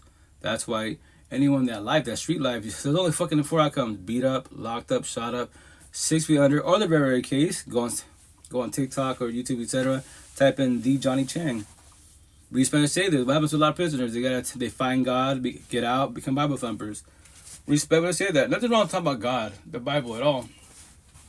Like, he's a beast. Like, Johnny Chang, I'll play some clips on him, but he's a beast. He elaborates really, really well. He articulates with his words beautifully. But what I preach about, once again, mind, body, and what? Toxic relationships. You can be the most religious person in the universe. Go to church, know the Bible in and out, every fucking word, every facet, which is cool. But then if I see in a toxic relationship, physically you're behind the screen, I'll call you out. Hey, Mr. and Mrs. Positive, religious, spiritual, atheist. Look who you have by your side. And you allow that by your side? Do you believe that when you're too empathetic, what's our flaw? We believe we're fixtures, changes, and saviors, that you're the one. Nobody, just to let you know, you don't have to comprehend this shit. Nobody is the one for nobody. You can fix, change, save people physically. You cannot save them emotionally, spiritually at all. They're traumatized. They've been through child trauma, through a lot of shit. You can sit here and have this conversation, deep as fuck, right? But then after the conversation ends, and then you can go to sleep because you're in the healing journey and they're already starting it, and they step all night, insomnia. Or, babe, stay out with me. Like, I'll try to stay out with you, but if I pass out, I pass out. Like, my body shuts down. I gotta shut down. I used to be you. At my situation, like insomnia, I haven't had insomnia for 5 years of my life. I'm fucking blessed. Like anxiety, depression. What am I? I have the little financial stress a little bit. I'm missing even 5 kids. Because what do I got to do? After this little live session, I got 3 hours to go to Seattle. And then dash for like 4 days over there, right? And then come all the way back. Because once again, Eastern Washington, and these fucking white boys and brown boys and red boys, aka natives, I'm fucking the devil in their eyes. They know who I am. They know what I talk about. They know my podcast. So I tell all these boys, don't let your wife, girlfriend, side chicks hear this podcast. Anything that's positive, negative, right? Negative talk. Everyone, once again, nobody has to comprehend nobody at all. But if you sit here, and you listen, what happens? What do we do as beings? We plant seeds. Everybody plants seeds, be it positive, negative. You're the one that allows the seed to grow or die. Simple as that. Positive talk, yeah, it can grow. Or I don't want to fuck my feelings. Keep strolling. To tell the boys all the time, you don't want to talk about your feelings. You don't have to. I respect your boundary, but just keep scrolling. You're on the wrong lifestyle. You're not ready to do. You can say, verbalize, do all the TikToks. You have all these tattoos. Respectfully, tattoos have no feelings at all. They're on your body written. You can have God, Buddha, whatever, Egypt. You can have whatever tattoo you have. Whatever you have, right? And then you're in a toxic love, broken codependent relationship. But you have the Bible on you and you're in a toxic relationship. How's it working out for you? Respectfully. All that positive talk of yin therapy, and you're in a toxic love, broken codependent relationship once again. You're dating a zombie and acid addiction. Once again. You can't feel the same. I know you feel like it. Feelings aren't factual. Your heart, the downfall you make decisions with your heart, feelings, empathy, sympathy, which is called communication, toxic love, you will always fall on your face. You will always tell yourself a dream.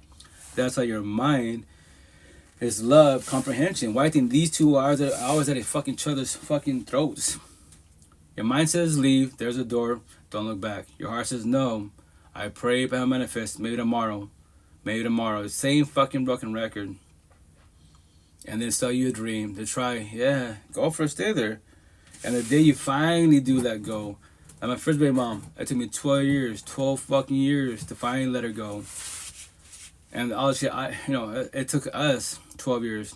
It was 12 years of our time, but here's the kicker.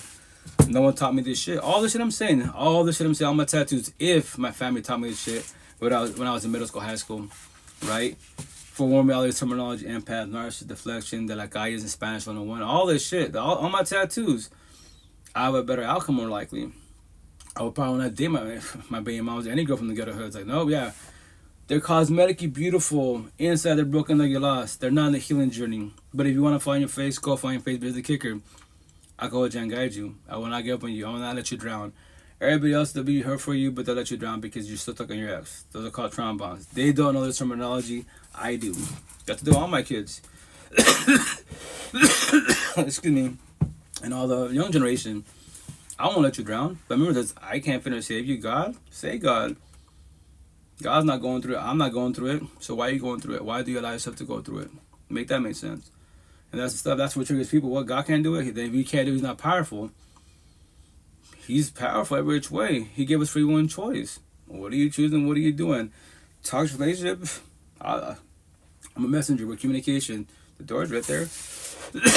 I know you're scared to leave, right? Excuse me. Here's the best part. I'll even physically open the door. King, queen. You ready to leave? And here's the kicker. You can leave physically. I can motivate you, right? But if you go back, that's all on you. And just to let you know, that's a trauma bond. And don't worry, I was you. Everyone can hype you up. You can say this. You can lie to yourself. I'm done. Lie to yourself all the fuck you want. If you go back, that's trauma because you're scared to let go. Because you're scared to see what's out there. You won't take a leap of faith. And here's the best part. Especially in toxic relationships, right? If you know your exes, all your fucking exes, the idea that... Yo. What's the number 2? Yo. Huh? Yeah. Yo. Uh-huh. I fucked your mom. The what? I fucked your mom. Oh, I fucked your mom too. Sharon's caring. I love these boys that are fucking trolls, keyboard warriors. You're not a fucking man, you're a boy. Here's the best part. This second line is not my line. I love social media. Everyone has their own beliefs, right? But my tattoos, it says, I should have told them this. All you bullies, cyberbullies, keyboard trolls, your mother should have swallowed you. The universe would be better without you. On my bag it says, don't call yourself a good person, a religious person, a spiritual person, a atheist person if you know you were doing wrong. You're good for the streets. You're good for nothing, but I still got respectfully. All my words except the second line. The Queen from Bigo taught me that. Say, hey King, they're just words, right? Yeah, they're just fucking words. So when it comes to bullies, say that. Your mother should have swallowed you. I love saying that shit. Like, what? But here's the kicker. All these cyber bullies, they're here for a reason, because they're fuck-ups. All my tattoos, black and white, straight to the point. If you're a square, that nice and natural, empathetic person, and you want to fucking self-sabotage your life and date circles, my tattoos, all the fuckboy, fuck girls, bad girls, and especially the cherry top zombie style addiction, then you're about to lose disciples. The fuck-ups of the universe. Everything they touch, they destroy. They are common not knowing. Black and white, straight to the point. You don't have to comprehend that shit. I see you guys. I pray for you. I go on my day. I go on my life. I already know the outcome. There's no sit there and study, observe. No.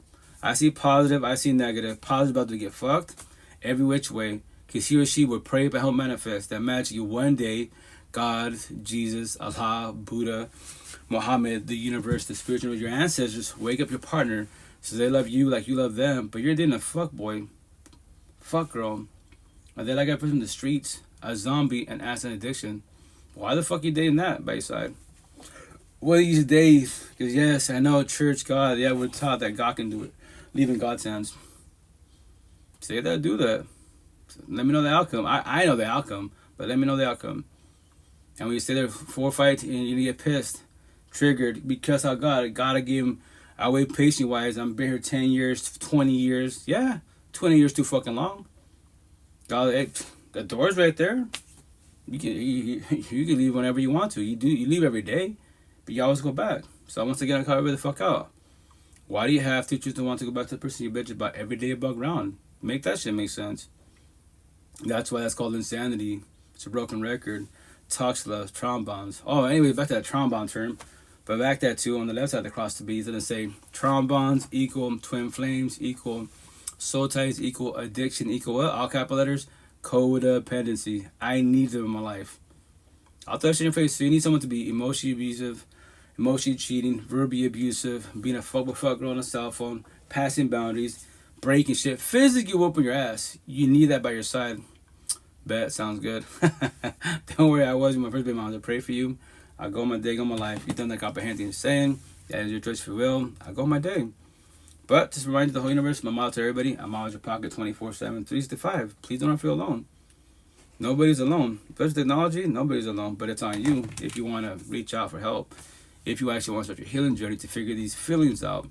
Or stay lost and confused. Pray, but help manifest that one day, 1 year, it'll get better. Fuck, I pray for you. You know, in this lifetime, I got my life back at 39. At 39. And nobody taught me this shit till I was 39. Because what? Social media, technology. You want to see my old original self? Go on YouTube. That's the cool thing about technology. When you start doing, which I recommend to everybody. You know, drilling is cool. It's a lot of writing. Man, I have to fuck up really fast. I'm a keyboard. I can type all fucking day. But even then, that's physically a lot of fucking typing. Technology. Baby steps. Do audio blogs when you're ready to do video blogs. And the cool thing about audio and video blogs, especially video blogs, you can rewind time 1 billion fucking times. Everyone takes pictures and videos of these events. Mother's Day, birthday parties, kicking it, traveling. But they can't grab their cell phone. And I'm streaming on 9 cell phone, 9 platform. It's a live podcast, right? They can't grab their cell phone and look at it directly at the fucking cell phone, hey, and talk to it. Today, am I doing good? Whatever the fuck you gotta say to yourself. You can lie to yourself. I'm doing good. I'm the healing journey. And when you're ready to, fucking, if you have a smart TV, smartphone typically, screenshot that shit. Put that shit on your TV. Grab some popcorn. Watch yourself. Study yourself. Your eyes, your facial expressions, your energy, your body language, the way you treat yourself. And when you're watching and hearing yourself, and it's gonna be different. It's the best therapy in the universe. You're the best therapist counselor because I can have this conversation with you, but I can't finish it. I can elaborate. I know what you're going through. Yeah, let me elaborate. Let me break it down. I'll give you every option in this scenario. But remember this: when I'm done with this conversation with you, when I go home, I'm blessed. All that you go, you're my inner child. If you're younger than I am, right? You're my inner child. You're the old version of myself. I was you. I know all that shit you're going through, and it sucks. But here's the best part: I'm here for you. I will not let you drown. If you want to have the same conversation every day above ground, we have the same conversation. I'm talking to you. We're talking to each other. It's called communication conversations. Only you, king, queen, can do a what? Comprehension. I cannot do the healing journey for you. I can't let go for you. I can't do comprehension. That is all on you, not on I. But I could divulge and guide you. I promise 1,000. You know, you'll know when you're doing better for yourself. Because we little by little, you start wasting energy, less energy on your ex, more energy in the person married yourself. Now you're evolving. Now you're trying to do good for yourself. And that's like me. 5 years ago, I told my real support team, 10 net black workers, like, yo, like, y'all speak hella confident shit. Like, whatever feel like you feel, like, be strong like you. Like, you will know that. But I was you. Well, I was you. All this shit you're going through, breakup, trying to co-parenting, I was you. I know it sucks and it hurts, man. I'd be like, is this pain forever? Like, that pain's forever only if you allow it to be. Well, God can't take that from you. I can't take that from you. Nobody can do for you. And they tell me, look at your kids. What? You're going to break up, right? Trying to cooperate. Look at your kids. Your kids don't even worry about any feeling you're going through because they haven't been through this bullshit yet. They haven't been destroyed yet. So you work on yourself, do the healing journey to evolve, so you teach your kids about this. So they don't become you. If they do become you and your ex, you hold hand and guide them. Right now, I'm talking to you. I'm elaborating best as possible. That's a positive. You try and do the healing journey. A lot of people don't know. They're scared of that. They don't want to expose themselves, but you men are taught to have these conversations. So you're going to evolve faster than others. That's my situation. I'm blessed. Toxic? What's toxic? I don't deal with toxicity. Fuck no. I don't give a shit how beautiful $1 billion fucking dollars. It don't matter to me. Because man-made bullshit can't finish save you at all. Physically, yes it can. Emotionally, mentally, spiritually, no the fucking can't. If you're my partner and we love each other and I can't talk to you, or we can't talk to each other about everything, then what are we doing with each other? Get the fuck ass. What are we doing here? I don't give a shit about social media like that. I don't care about, hey, what's up, food for that? How you doing? How's it going? I don't care about anything out there. Like, no, it's us. When I go home, the intent, I'm happy to go home to myself first and foremost, alone, right? And then my partner, the potential to be. If it's fucking toxic, I know I don't gotta go home.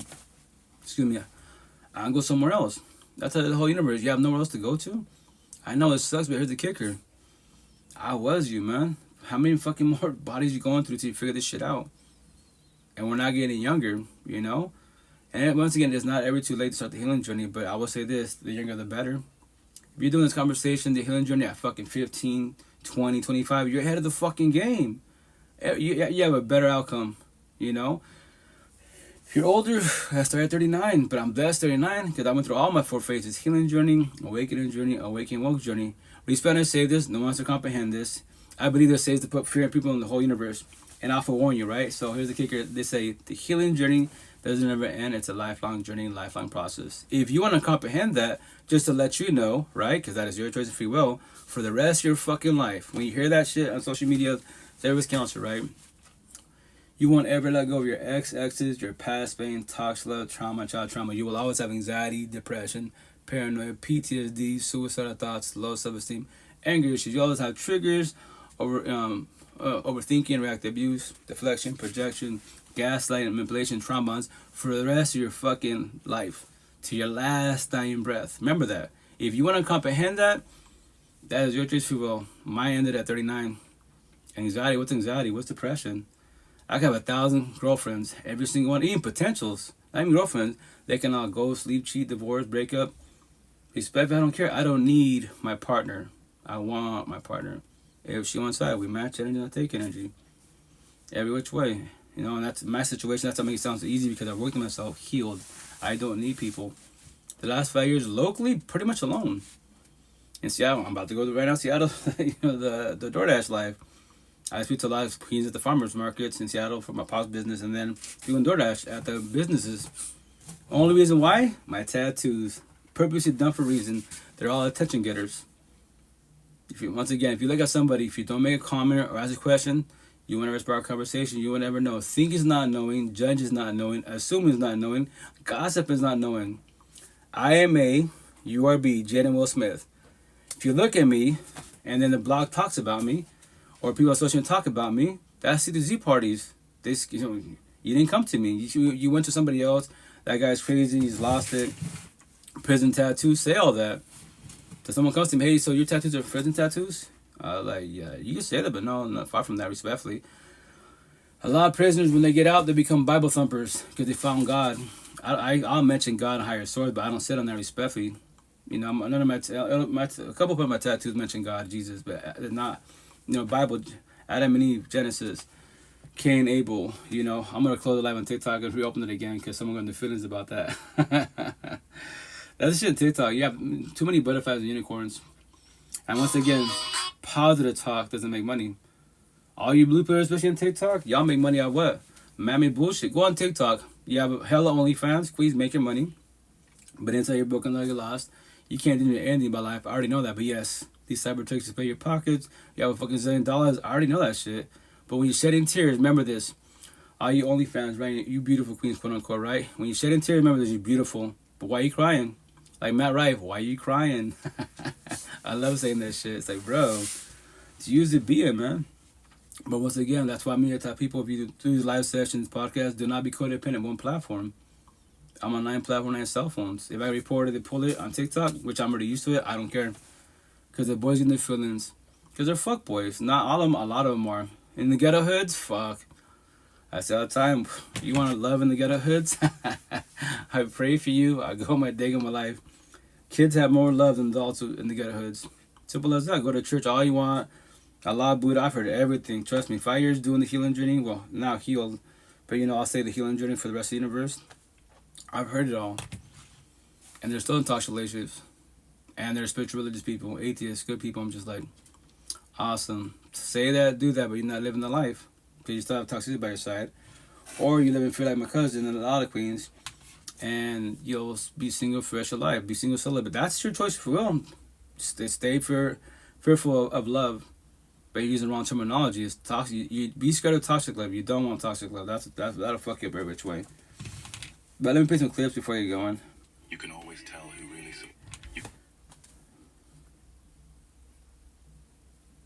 who really supports you by what they say about you when you aren't there. If you're not comfortable being yourself around certain people, they aren't your people. The right ones will never ask you to be anything but yourself. Some people will understand you without explanation. You'll know them when you meet them. Beautiful. What's that called? Energy. You know, go where you're tolerated. Go where you're appreciated. Love. Don't go where you're tolerated. Toxic love. You don't want that shit at all. That's why it's energy. I don't talk to nobody. I just look at you. Energy. I can tell you're a square, empathetic person. God, religious, spiritual, whatever term you want to use. Or if you're a circle. Narcissistic. What's that tab above your nose? Oh, I got a tree of life from X, and then it's the cross and X's for XXX, Tentacion, and then God, higher source. Show both in love, respect. And then on the side it says 20. Why? Because 20 years old from the ghetto hoods, teaching life. Here's the best part. He had money and power. And he's not here no more because why? Drake and the weak ass elites took him out because why? He was saying too much. He was waking up the universe. You can't wake up the universe, especially in the ghetto hoods. That's why it's black and white. All the ghetto hoods is what? Hell on earth. All the suburbs, heaven on earth, black and white. I say all the time, all the ghettos can become the suburbs if everyone put their pride away, started the healing journey and got along. But nope, they fight over man-made bullshit. Numbers, colors. Like, okay, sounds good. That's once again, if you want to live if I'm trying to live as long as possible, as safe as possible, I don't go to the ghetto hoods. If I go to the ghetto hoods, I go in and out. If I go to a restaurant, because I love that restaurant apparently, I'll go in and out. That's what Seattle. I'm about to go to Seattle. I DoorDash for 1 week because my buddy lives in Renton, the south side of Seattle, right? And I was, once again, people stare because you're different, right? But my situation, they got tattoos, I got tattoos, they're brown, I'm brown. They thinking I'm from the block when I'm not from the block. I grew up in the block, but I'm not in it. So if I'm trying as long as possible as possible, I don't DoorDash in the south side of Seattle. Downtown south side, fuck no. They're probably pay more, but at a price. I might get regulated because I'm wearing a color or my tattoo. No. So where'd I go? The north side, heaven on earth, the suburbs, the burbs. There it is. Right there, all looks at my tattoos. And typically, if Queen, we talk, hey, can I take pictures? Got social media? We chop it up to the fullest. And remember this, I tell you, yo, Miss Queen, the reason why we're speaking because my tattoos. It's an attention getter. I did it for a reason. I don't need validation from people at all. But guess what? I know like Queen, especially in Seattle on the north side, y'all do the healing journey. You know this conversation as best as possible, right? Or maybe you're still going through it.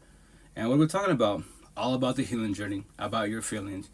And, we make little comments. I elaborate best as possible. But that's it. Nothing about race, religion, politics, whatever you believe in. I don't believe in God, none of that stuff, respectfully, you know. Excuse me. So that's why you vibe with people that match energy. It's all about energy. If you're on a better outcome, a better, safer, healthier life, less stressful life, match energy. If you're a good person, empathetic person, they square, vibe with people like you. Stop doing opposite track. You know, respectfully, everyone does this initially. What is it? We all play the role of victim to ourselves. Or boo-hoo me, I don't have no kids. Or I can't see my kids, I have no parents, I've been destroyed toxically. Yeah, we all say the same shit, victim mentality. But the situation for everybody is, how long are you doing this victim mentality for? For the rest of your fucking life? I'm 30, then 39, 18 at heart, just turned 44 this year, right? So people that you're my age or older than me and still in fucking victim mentality.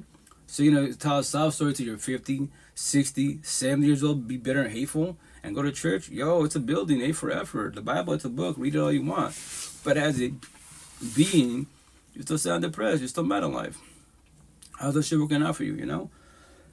And that's for everybody. It's like, I pray for the universe. All humans are the same and all humans are unique. Somewhere along these humans, there are people you are resonating with. So you are definitely not alone along this path. But to give up and think that you are a lost case, there are no lost cases.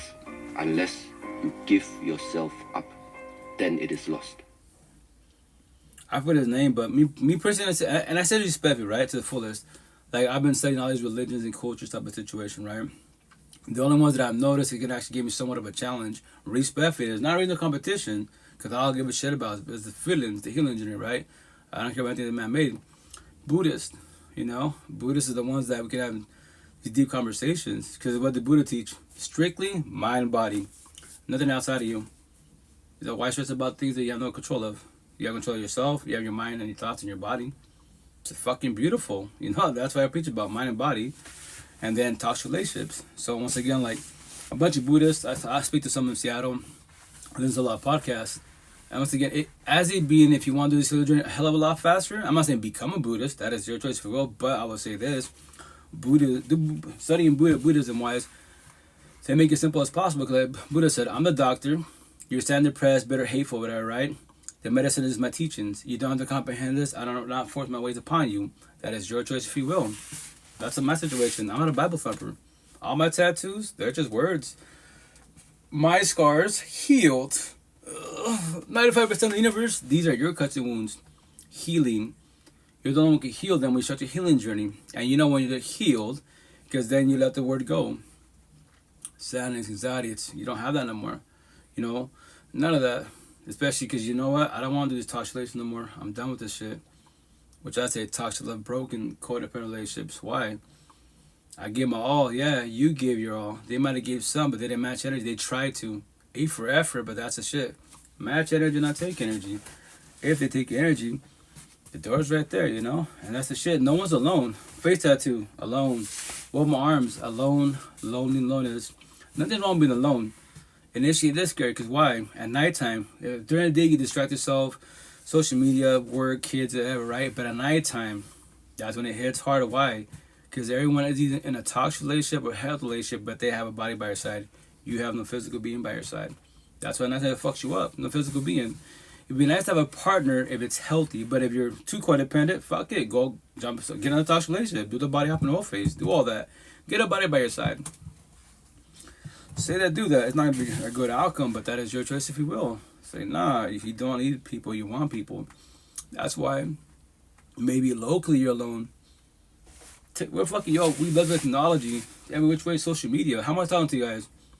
Because the internet. These coders made these platforms. I'm on 9 platforms, 9 cell phones. Show me anyone that does what I do. You can't show, I know you can't show me that. All these influencers, they might do 2-3 streams. I do 9. In due time, when I have more money and power type of situation, I'll do like 15. I abuse the shit out of my internet, but my internet, I got 1 gig. I can, it's solid, you know? And I don't have to be here. I don't have to say none of this, but I just tell a story to God for one, so you don't become me and many of us. And pray, if I hope manifest, that one day, God, Jesus, Allah, Muhammad, Buddha, the universe, the spiritual universe, your ancestors will send somebody in this universe, in this lifetime, to love them, how you like you love them type of situation, to match your energy. It might not happen this lifetime. to forewarn you. It might not happen. Are you ready for that? That's the shit for everybody out there. When people tell you your energy's too strong, then what? You know, I love you, everything, but now, like, the way you speak, the way you carry yourself, I don't like it. Like, you are a good, loving person, I don't know overall, but in my situation, I hear it quite a bit. You know, your energy's too strong. You make it's black and white, because it is, you don't comprehend it yet, but it is black and white. Because I'm going to call you, you're my partner. If you're sad, baby, why you sad, depressed, what's going on with you? You don't have to talk to me, that is your choice if you will, but if you're not, then what are we doing here? My crown's up for Jesus. Don't crucify me because someone else hurt you. That's to say that, you know, don't bleed on others that didn't cut you. I haven't cut you. I'm not trying to cut you at all. I'm sorry you're traumatized. I'm sorry your exes, you haven't let them go, but there's a dilemma. But that's me, as it be, I'm always talking to you. If this is too much for you, if marriage is too strong for you, babe, the door's right there. You can leave whenever you want to.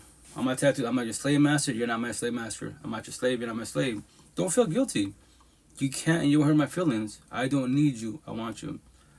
So, go, leave. Maybe you think is not knowing. You thought you was ready for love. You thought you was ready for this because that made you feel good, these conversations. Yeah, but feelings aren't factual at all. That's what I say all the time. When you make decisions with your heart, feelings, empathy, sympathy, you will always fall on your face. You will always self-sabotage your life because you thought you was ready.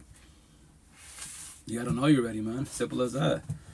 That's a mind, compassion, love. You dissect. You see future in a positive manner. That's like potential to be before I even talk to you. If you know, let's say if we shoot the shot, right? Before I even talk to them, you know, respond to them. What do? Especially on social media, which I do speed dating. I go to her platforms, all her platforms. So for the most part, a lot of people, I'm gonna say everyone has social media. A lot of people have social media, and they interlink their platform because any platform you jump on, hey, this is Bigo. Do you want to put your TikTok, IG, Facebook, YouTube, and people for the most part, they have those channels. Those apps, they interlink it. So what do? I click on every single app you're on. And what am I doing? Speed dating. I'm observing you. What do you post? What do you talk about?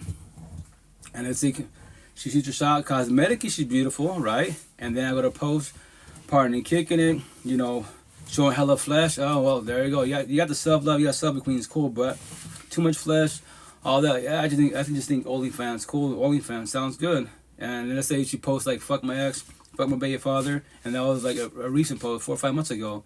Oh, well, there's red flag. She's got kids. There's no co-parenting. And this is before you're talking to her. Because the downfall when you're too empathetic, what do? Our flaw is this: you overlove, you overthink. We be cute couple, get married, kids. Like, why the fuck you so deep in the rabbit hole? You're deep in the future, and to form the whole universe. If you can't handle rejection, the word no, you're not ready for shit in life, respectfully. Because no one, just because you shoot your shot, no one has to say yes to you. You know that, right? And if it hurts you, you can ask questions, and they don't have to respond. That is their choice if you will. You know, let's say, hey, Miss Queen, thanks for shooting your shot, but respectfully, I went to your platforms. There is no co-parenting, you know, which I do that quite a bit, you know. You have a lot of healing to do on your side. I know it's not going to work out, because once again, on the overall energy is not the same, not even similar. But if you want to try this, just to let you know, we could try this, but if it becomes toxic, you see that door, just to let you know, I'll get up and leave. I'll talk to you as an adult, have the adult conversation, a comfortable conversation, but just to let you know there is no us. Can you handle breakups? Doesn't matter if it's a day, 2 months, 6 months, 10, can't handle that. And if you want to, especially, you know, go on social media, tell them I broke up with you. Now, I observe everybody, because when you make that post about us, oh, Rita broke up with me in 4 days, because my energy's, whatever, too jealous, too control, whatever she's going through, right? Too many red flags. Then from there, make the post.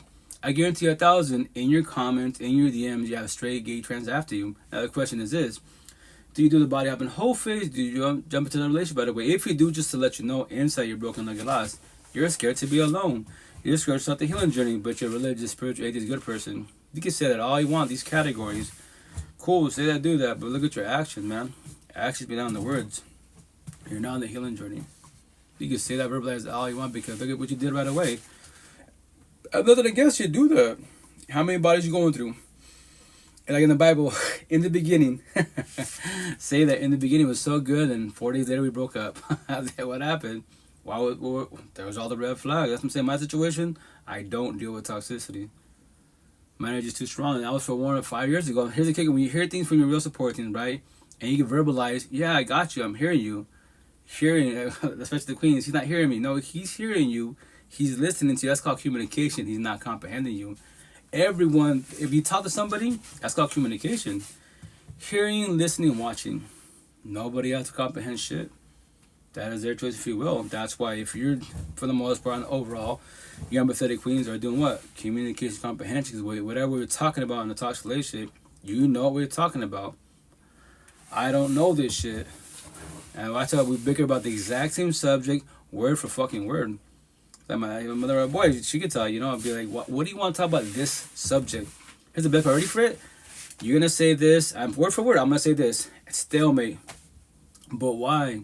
I could debate, the whole rich myself, I could debate about man-made bullshit all day, every day, race, religion, politics. Shit's irrelevant. I won't debate about that. It's irrelevant because that's not even my personal feelings. My potential partner, right? Or my toxic then, right? Partners and shit. I was not evolving. I didn't know shit about life. When I was a Catholic, yes, God is good, all that great jazz. But when we go home, doesn't matter. You can go to church all you want. Yes, but look have you by your side, and from there on, everyone knows your partner. Yeah, he's a fuck boy, she's a fuck girl. Still together. Priest knows that. Everyone, the block knows that. But one of these days, one of these years, like, okay, pray for years. I pray for you, I really do. Oh, but let me play this badass clip. It's from a movie back in 2007. Old school movie. Well, I'm going to rewatch it again. But this happens to everybody. That's the cool thing about, like, movies, anime, series type of situation. Like, you watch it, right? It's an intriguing. If the ones who start the healing journey, when you're on a journey, everything gets your attention because, it just gets your attention in general. But when you're in the healing journey, now you pay attention to all the movies. You fucking rewatch Bambi. Oh, look at that. The bad guy, narcissist. The good person, empathist, empath, toxic love.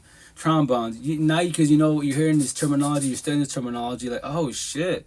Now you're seeing all the red flags in front of your face. And it's just a cartoon. That's why I love anime. I love anime to the fullest because anime is beast.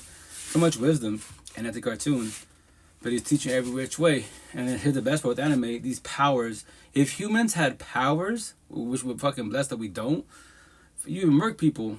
You get triggered hatred, you think of a thought, and you zap, they cut off their arm, or you physically they're not here no more. Whoops, sorry, carrying one time.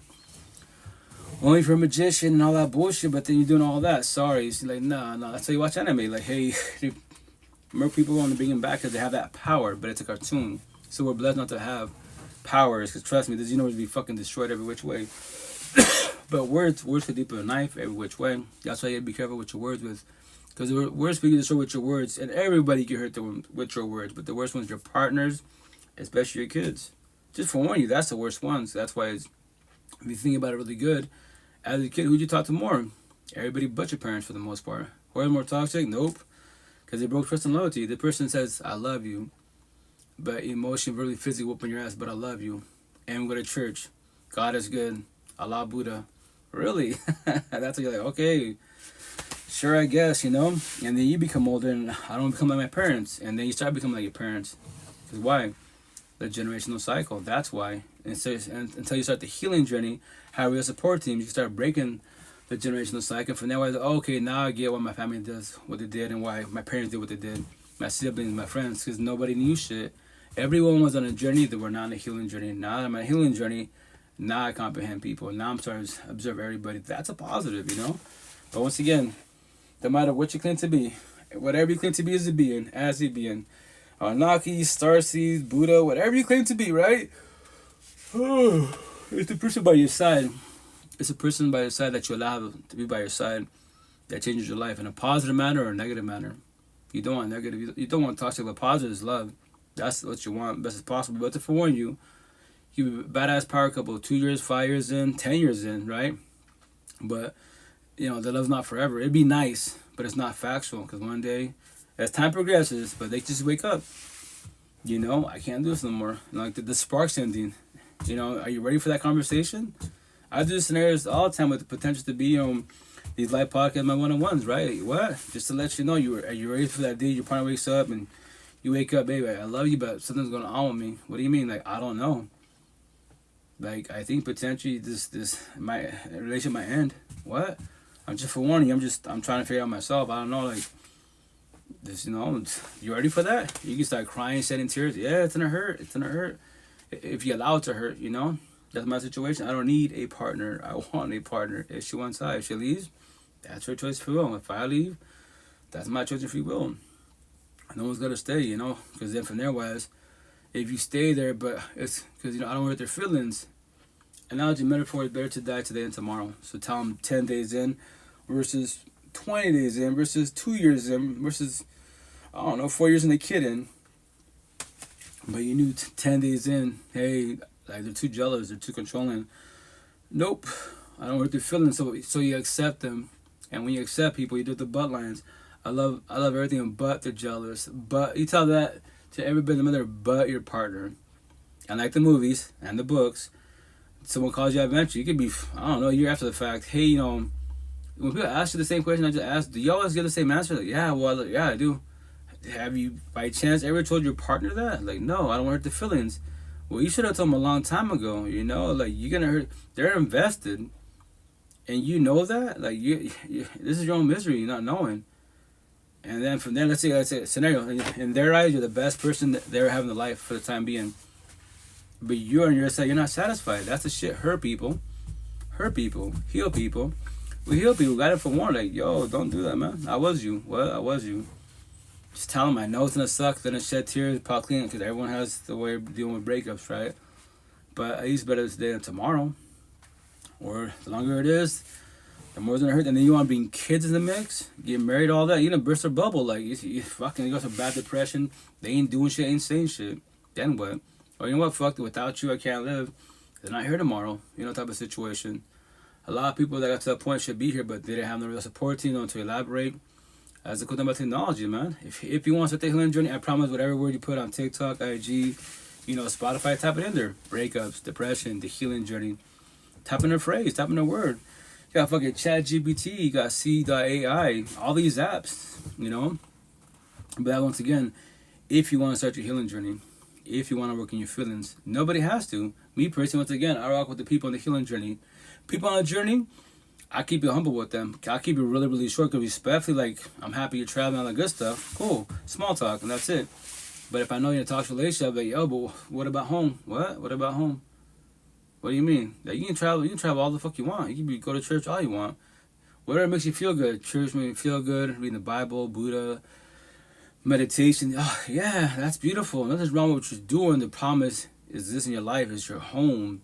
Everything starts with home. Every day bug down, how are both your four walls? Your mental home, and then what? Your physical home. That's what matters. So you can do traveling, all that, get all the tattoos you want, but you and your partner are toxic. You post on social media. We all see this shit. So when are you leaving? I know it's gonna hurt. Or stay there. But here's the best part of the whole universe, right? You want to see your future? Look at all your toxic ass family. Still together to this fucking day. Religious spirits, doesn't matter what they claim to be, but behind closed doors, we know our parents, our grandparents, aunties, uncles, older cousins are toxic as fuck. But they're bragging about everything man-made. Gucci, Prada, Dubai, Hawaii, all this man-made bullshit, yeah. But as a couple, when they go home, we know they're toxic. So that's their hell on earth. It doesn't matter what they fucking post talk about. That's shit for everybody. You can post with man-made bullshit. Ask about it. Ask anything that's man-made for the rest of life. Other than AI, you got crickets. Ask the Gucci, ask the Bugatti, ask, you know, your car, your home, your job. But when you go home, there's the fucking problem. When you're in your car, whatever your car is, the bus, Uber, whatever the fuck it is, and you go home to your partner, fuck. Yeah, you're dreading to go home. That's your dungeon. You're sentencing your hell on earth. You're not even fucking dead. No one's, I say all the time, once again, born as a Catholic, no one has to die to go to heaven and hell. Every day above ground, you're living this shit. What is your home? Is it heaven or is it hell? With your partner, is it heaven or is it hell? If it's hell, what are you going to do about it? In your home, what makes it hell? What makes it toxic? Is it you? Is it your partner? Is it your coworker? Is it your father, mother, whatever type of situation? When you have your peace is a lot better, your own temple, man. The intention when you go home, you're happy, you know? Been single 3 years now, chilling. I give myself only 2 more years. 2 more years after that. God forbid it gets to that point, but I did in 2011, Benefits in Seattle. If it hits, you know, March of 2027, and there's no potential, maybe in this lifetime there is no potential. I tell the whole universe, you know, to forewarn the universe, maybe in this lifetime there is no potential that could potentially match your energy that you'd be satisfied with. So what are you choosing? What are you doing? To be single, celebrate fresh your life, stay single, you know, accept the toxic relationship. Well, And this lifetime is the best person I had so far, so fuck it. It is what it is. I don't like that term, it is what it is. Because you do the butt lines. Yeah, everything's beautiful about him or her, but they're jealous, but they don't comprehend me. Fuck those butt lines, man. Because you do it for now until you get exhausted. You know what? I can't do this no more. Now, what are you choosing to do? I can talk to them, have an adult conversation, the uncomfortable conversation, but I already know how they are. They're clinging. They're probably going to shed tears. It's an oxymoron. That sounds so bad, but it's the truth, right? On the overall. It's easier to cheat, ghost, divorce, break up, leave somebody. Deadass, because you don't have to deal with them. You can, nowadays, text, hey babe, it's over. Just an audio message. It's done. We're done. Because they don't want to deal with you. Respect and say this. Because they already know you're going to get dramatic, shed tears, cling. They don't want to deal with none of that.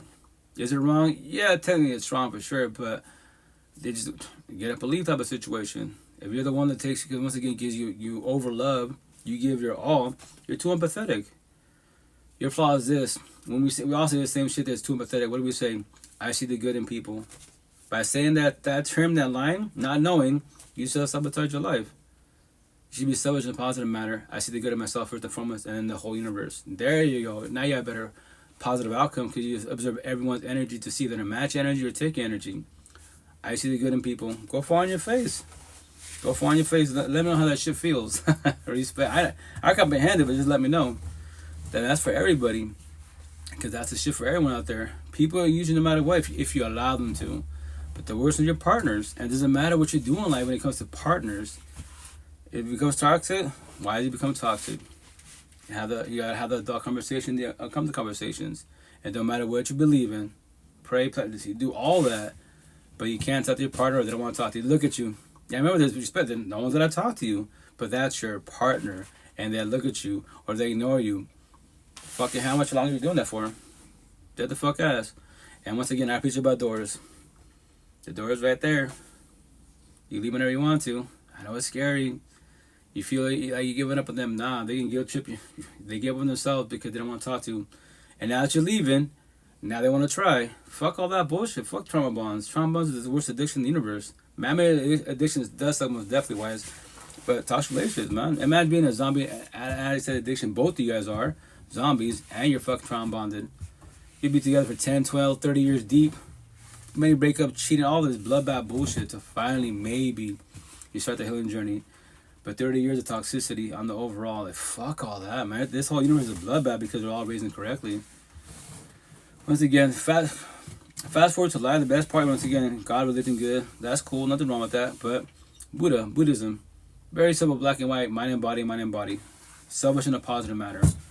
And that's match energy as best as possible, right? But well, I add to it, toxic relationships.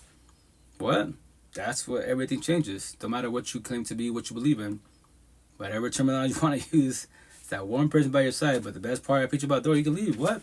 Leave whenever you want to. You don't have to stay. Don't put a gun to your head. You don't got to stay. But stay there and pray and manifest. I pray for you. And once you get destroyed, you know, like 80-20. I thought I was the only person to say that. I guess it's the guy thing. I was eventually getting a tat on my chest, right? I felt all my exes after my first baby moms, right? My first real love in my life, right? I had puppy love straight in high school, right? Nothing against respect when I said it because, you know, it's just puppy love. No, I'm talking about a real relationship, you know? My first baby moms, that was the worst relationship in my life, you know? When I said nothing against her, I know those conversations, right? So no one taught me this shit, but I learned the hard way. That's why I tell these stories that got from the universe. No one else to comprehend me. I just want to prevent it. I can't stop it. Nobody can stop the spiritual warfare at all. We can prevent it best as possible by telling a story, and that's it, right? So I don't know how way, which way. That's why I'm living against her. My tattoos. We have 3 daughters deep. Been, 12, 13 years now. She's not in our daughters' lives. She doesn't talk to me. That is her. She doesn't do co-parenting. But at least talk to our daughters, right? But my tattoos, she's a deadbeat mother. Respectfully, that's her choice of free will. And to all the deadbeat mothers, deadbeat fathers, right? And you choose to walk away. Fuck him, put the kids them out. I'll call you the fuck out. Who are you to judge? 1%, what are we? We're the referee judges of all the universe. She can't call herself a good person, a religious person, a spiritual, 80 person. She gave them her kids. She doesn't talk to exes, the kids at least. But fuck it, you know. But once again, nothing against her because she doesn't know the healing. She's on a journey. She's not on a healing journey. There's only 2 fucking journeys, man. That's all there is. So that's the shit. When you start the healing journey, you start evolving in life. And you start watching people's energy and yours. Like, I don't want to hurt people. Yeah, they do me wrong, but here's the kicker. I'm allowing them to do wrong. What do you mean I'm allowing? You're staying there. Why are you entertaining for it? There's a zillion people in the whole universe. Why are you judging about 1, 2, or 10? Maybe locally, once again, you have no people to talk to. Because once again, when you start the healing journey, if you've never spoke positive talk, right? You might have mentioned God, Buddha, whatever, right? But the healing journey, in their eyes, especially your family's eyes, they probably think you're crazy, you lost it, you gotta see a doctor. Fuck, no, you haven't lost it. It's called the healing journey. You're evolving. They're not. Anyone that's older than you, wise, that still toxic as fuck, they're on a journey. You're on a healing journey. And once again, if you're in a positive man, you want to see your future, look at all your fucking toxic family. Everyone's future is literally in front of their faces, man. Look at your toxic parents, your toxic auntie, uncles, and your grandparents, abuelitos and shit. Still go to church, pray to God, Allah, Buddha, Muhammad, all that, right? But as a couple, behind closed doors, we know they're fucking toxic. They should have broke up a long time ago. So don't become your toxic ass family. There's your future. That's what it's called. What? It's a generational cycle. Black and fucking white. Nothing against my family when I say this, right?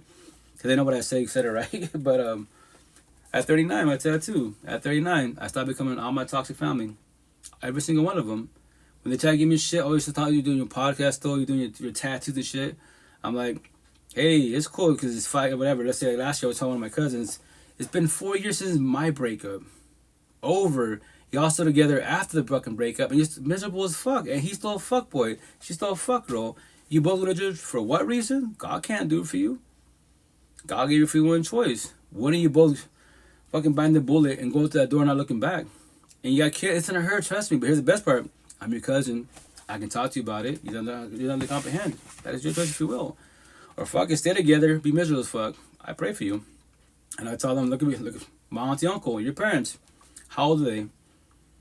Still together, miserable as fuck. There's your future. I pray for you guys. I pray for the universe. I go my day, I go my life. I have compassion for the universe. I don't feel sorry for the universe. When you start the healing journey, you'll evolve a life.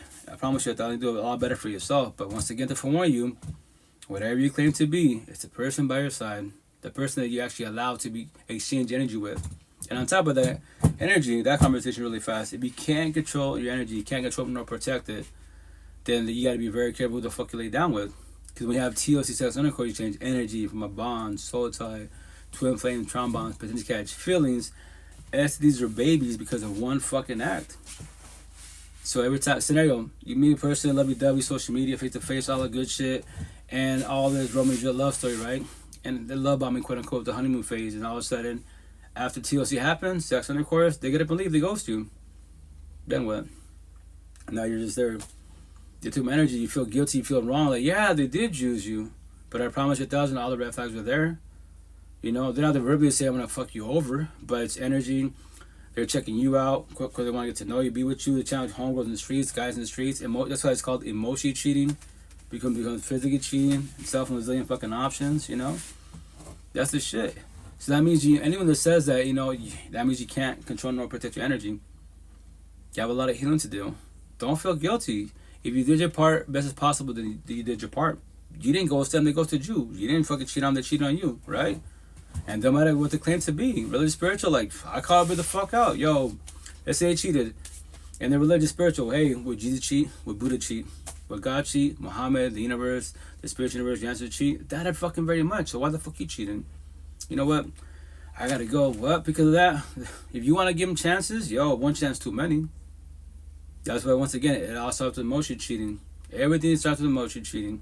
I got the housewife with my heads. I got the work wife, club wife, housewife. Wives are everywhere. But Spanish say this, everyone plays a role in a sob story every which way. That's why when it comes to emotion cheating, which is what? Nothing wrong with looking anybody.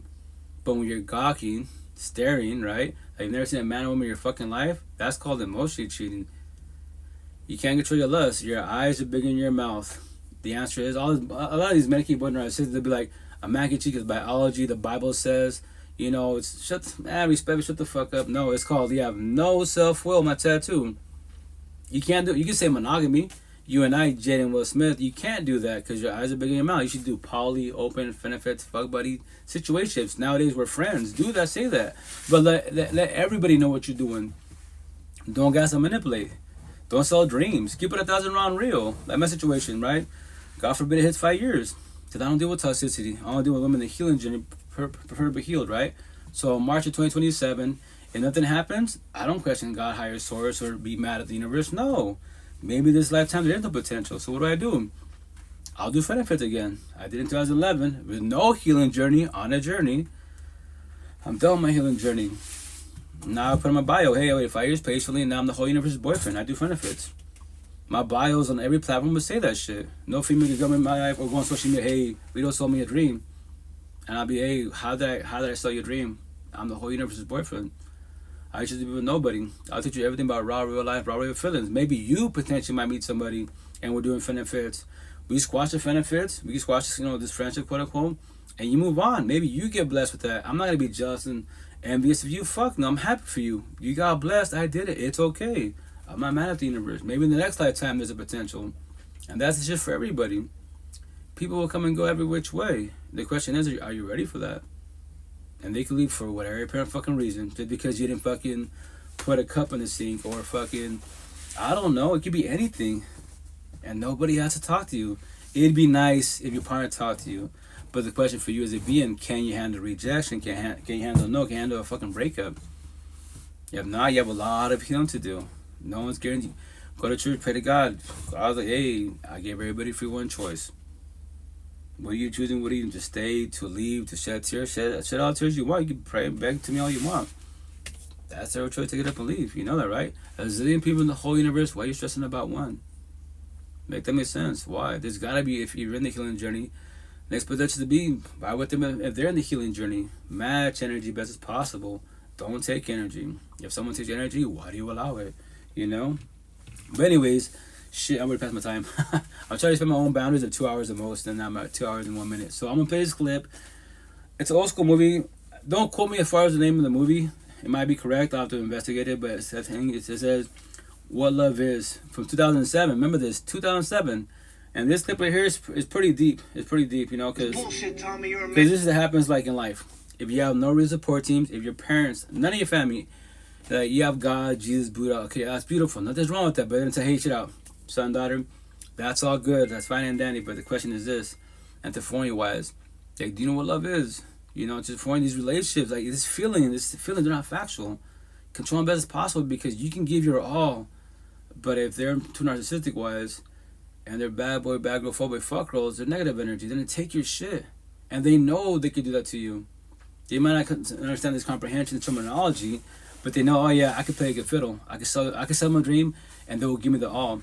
Just to let you know, if you do opposite track, you're about to get destroyed. And it doesn't matter what you believe in, whatever you claim in. And the longer you're with them, the more it's gonna hurt you. Because I know you love to the fullest. Hopeless romantic, all this shit, and that's the kicker. If no one had this conversation with you, you don't know, because everyone initially stuck on what?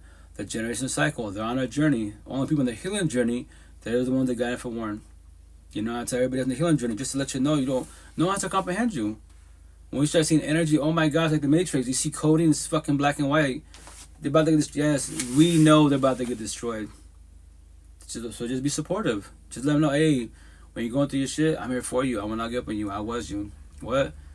You don't have to comprehend this, but they're about to destroy you. You're about to get destroyed every which way. They're going to take all your energy, and I'll be here for you. I will not give up on you. I will not let you drown. You put your hand out, because I was that person. Higher source God, I don't have respect. As it being, I don't have that gift. Like, hey, God talks to me, all that stuff, Buddha, the universe. No.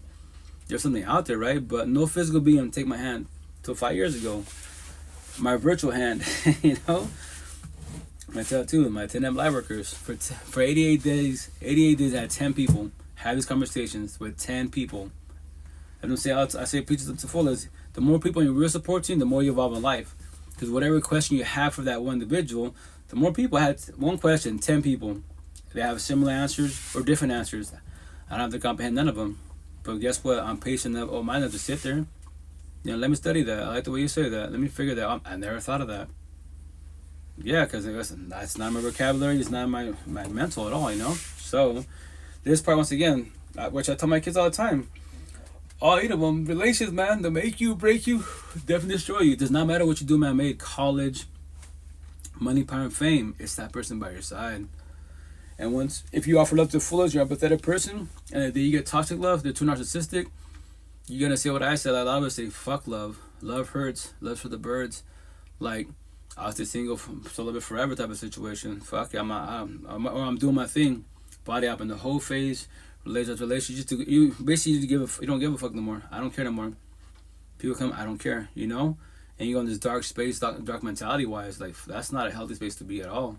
And now for the whole universe out there, when you do the body hopping whole phase, relationship after relationship after relationship, because inside you're broken like you're lost.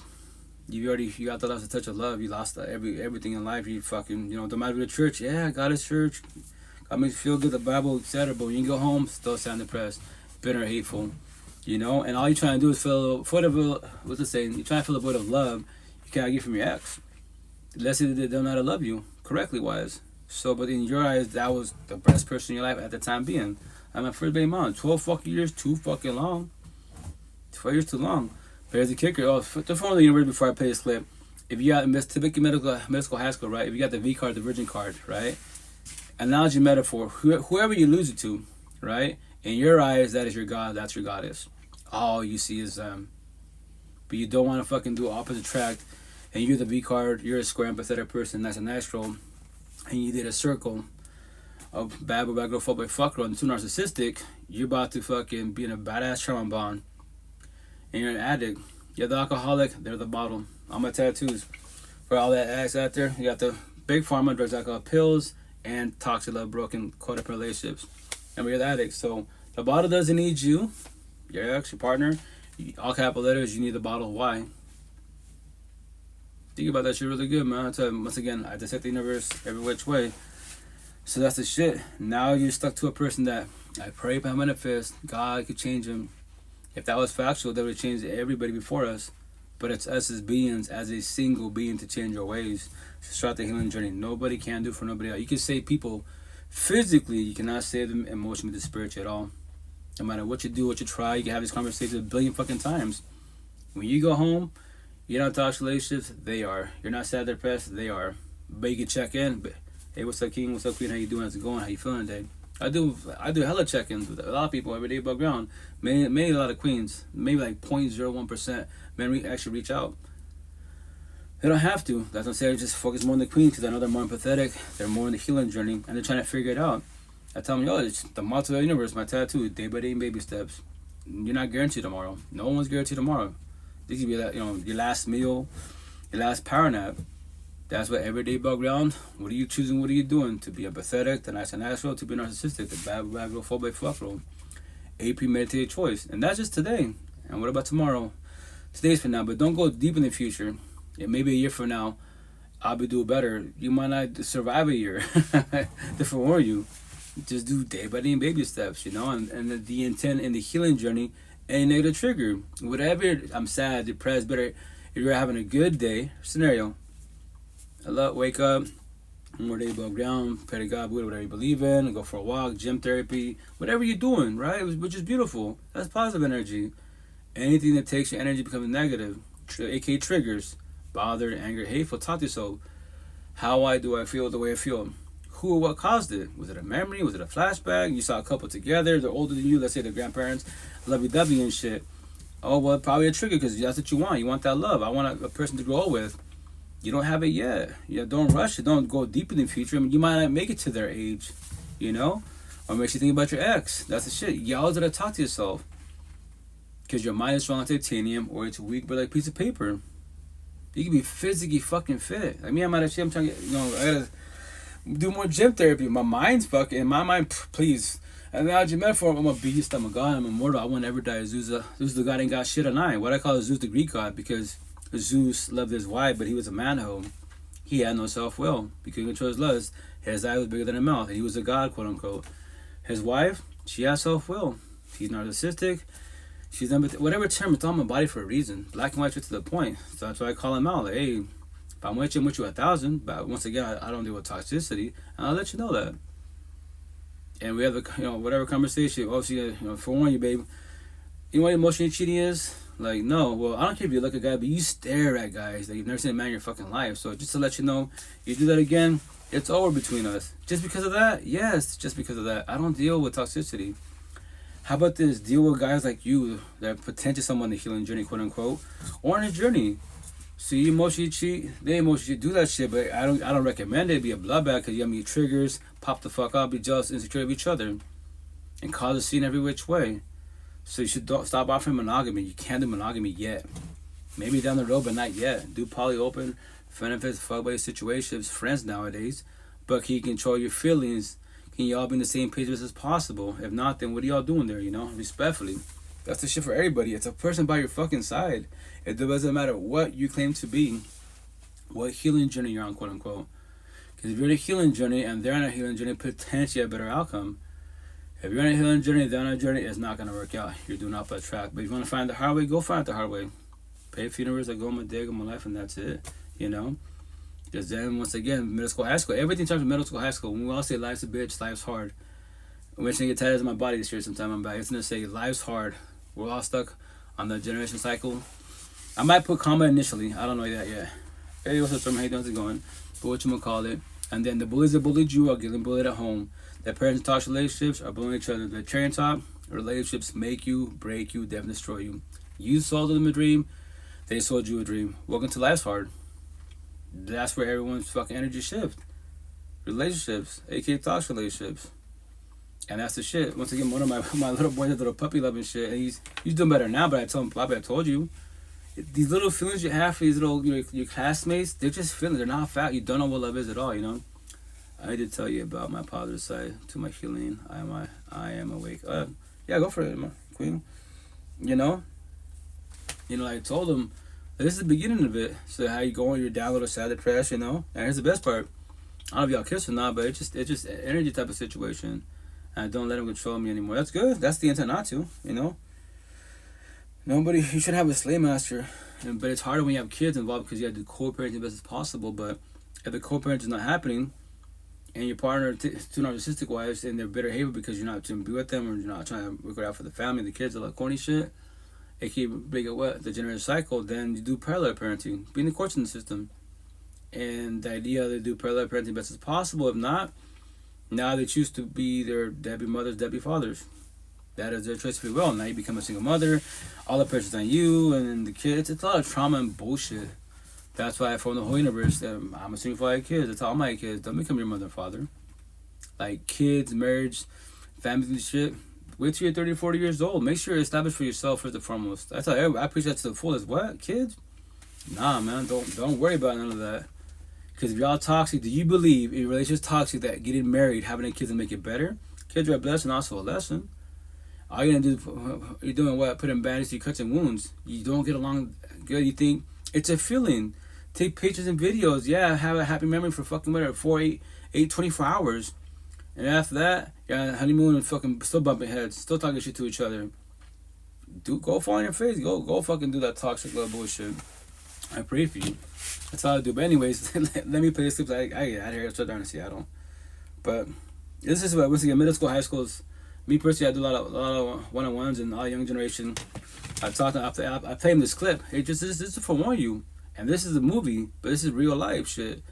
When you get in a toxic, love, broken, codependent relationship, you say fuck love. You change your ways. And I said 80-20.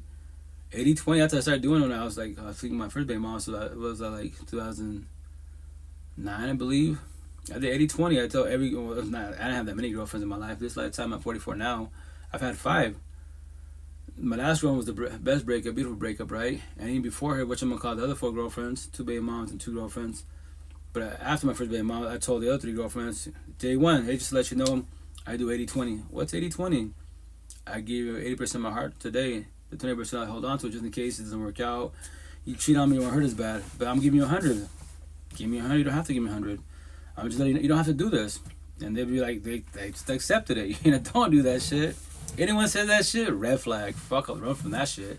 No, it's 100, 100, 1,000, 1,000. Keep it wrong, real best as possible, right?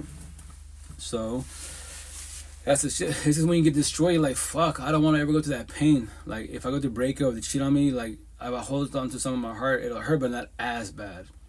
No, it doesn't hurt no matter what. Getting cheated on sucks, man. It just hurts the fuck out of you, and that's why I preach to everybody. You have everything man made. Everything man made. Gucci, Prada, Bugatti, OnlyFans, $1 billion. All your businesses. Get cheated on. Get ghosted. Especially cheated on. It's gonna fuck you up. And then what happens? Our heartbreak, remember this terminology is incorrect. Our heart is just the organ that pumps blood. What you have is emotional breakdowns, depression, the motivation, anxiety attacks, Because one person, and yes, it sucks. You gave your all and you did the best as possible and they curveballed you and they fucking took your universe from you. And they say, babe, I'm sorry I fucked up. There's no feelings there. It was whatever. It's a mistake. What are you choosing? What are you doing, man? Leaving or you're staying? Typically, 9 times out of 10, we fucking stay there because we pray about benefits. They don't do it again. And they do it again and again and again. Yeah, trauma bonds suck, And that's it once again. Toxic relationships. Everything. That's why everyone's energy will shift. But anyways, let me play this clip. It's called What Love Is. And it's 4 minutes and 41 seconds, so it's deep shit. Try to remember. You can't see what I see. I use here, right? So, in your head, use the imagination station. Oh, excuse me. Picture it out, and then if it triggers you, your past memory with your exes, puppy love, high school, whatever the fuck it is, right? Talk to yourself. How and why? Let's say memories come back and you never thought about this high school sweetheart type of situation, or when did you wrong, like now it's been 20 years, 10 years after the fact, now because of a clip. That's a cool thing. What I do, like these conversations, these clips that I play, it's about raw real life, raw real feelings. And the best part, you can't see what I see. All you do is hear. That's even better because you have no physical being, just have words. And these words, conversations, languages have no feelings at all. So that's how it's all the universe and their feelings about things that have no feelings at all. Make that make sense, respectfully. I gave Sarah 3 years of my life. 3 good years. I mean, sure, we had our problems. Everybody does. But it was mostly good times. And that's how you're supposed to tell. I mean, nobody's perfect. But as long as the good times outweigh the bad, that's what's supposed to count, right? Unless you didn't see it that way. Unless it really didn't make her happy. Bullshit, Tommy, you're a man. Since when is it a man's job to make a woman happy? You want this one? I don't think so. My point is, you were happy, right? For 3 years, you were happy. You know what I give for that? This right here, my right fucking arm. Look at me. I'm a lonely, drunken, misogynistic asshole who goes from one empty relationship to another, whose only solace is found completely obliterated at the bottom of a bottle of whiskey. I can't remember a single time in my life when I was happy for 3 consecutive days, let alone 3 years. Are you kidding me? You know whose fault that is? Mine, because I am responsible for my own happiness. If Sarah wasn't happy, that is her own fucking problem. She didn't do the things that she needed to do to make sure she was happy. You're not Dionne Warwick. You're not a mind reader. You're not a fucking psychic best friend. You are Tom Riley. You are the best people I know. And if she can't see that, then she needs to go to lens crafters. Why does it hurt so bad, huh?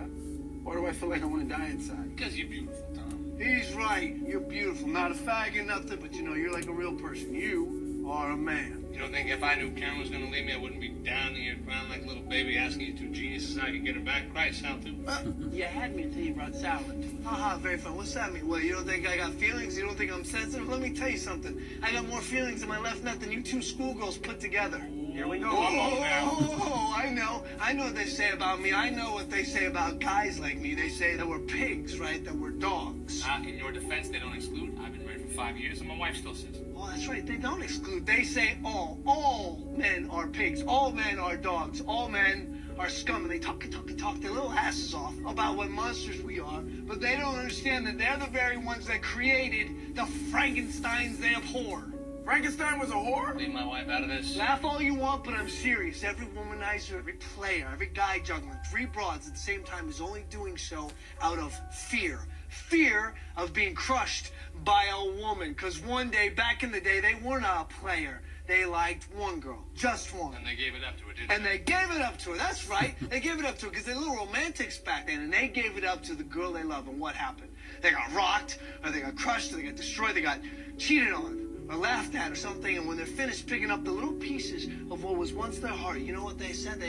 Every single one of them made a vow. Never to give it up again. That's right, never to give it up again. But now we're talking about the real bastards here, the guys that break hearts occupationally. Because believe it or not, originally those cats were the most beautiful and the most romantic of all. And you know what happened? They're the ones that got hurt worst of all. Because you never get over it. You know, I know. You never get over it. Yes, you recover, but you never get over it. And what happened? When they all recovered, you know what they all said? They all said, okay, I see, all right. That's how it's going to be. I can play that way too. So you see that we are all responsible for the cycle of the vicious circle. So you're saying you're afraid? Absolutely. I ain't never get my heart broken again like I did when I was 16. But why? Why do people hurt each other like that? Why don't they just take care of each other's feelings? It's so easy. Because people are selfish and they don't care. I mean, look, we've all done it, right? We've all been in that situation where we're with another woman, and we know what we're about to do is wrong. We know that if we do this thing, it's going to hurt somebody we care for so badly, and it'll ruin everything. I mean, everything. All the years of work that we put into it, in some cases children, entire families, and yet we look, we've got this young, hot piece of ass in front of us, and at that moment, we just throw everything away and we do it anyway.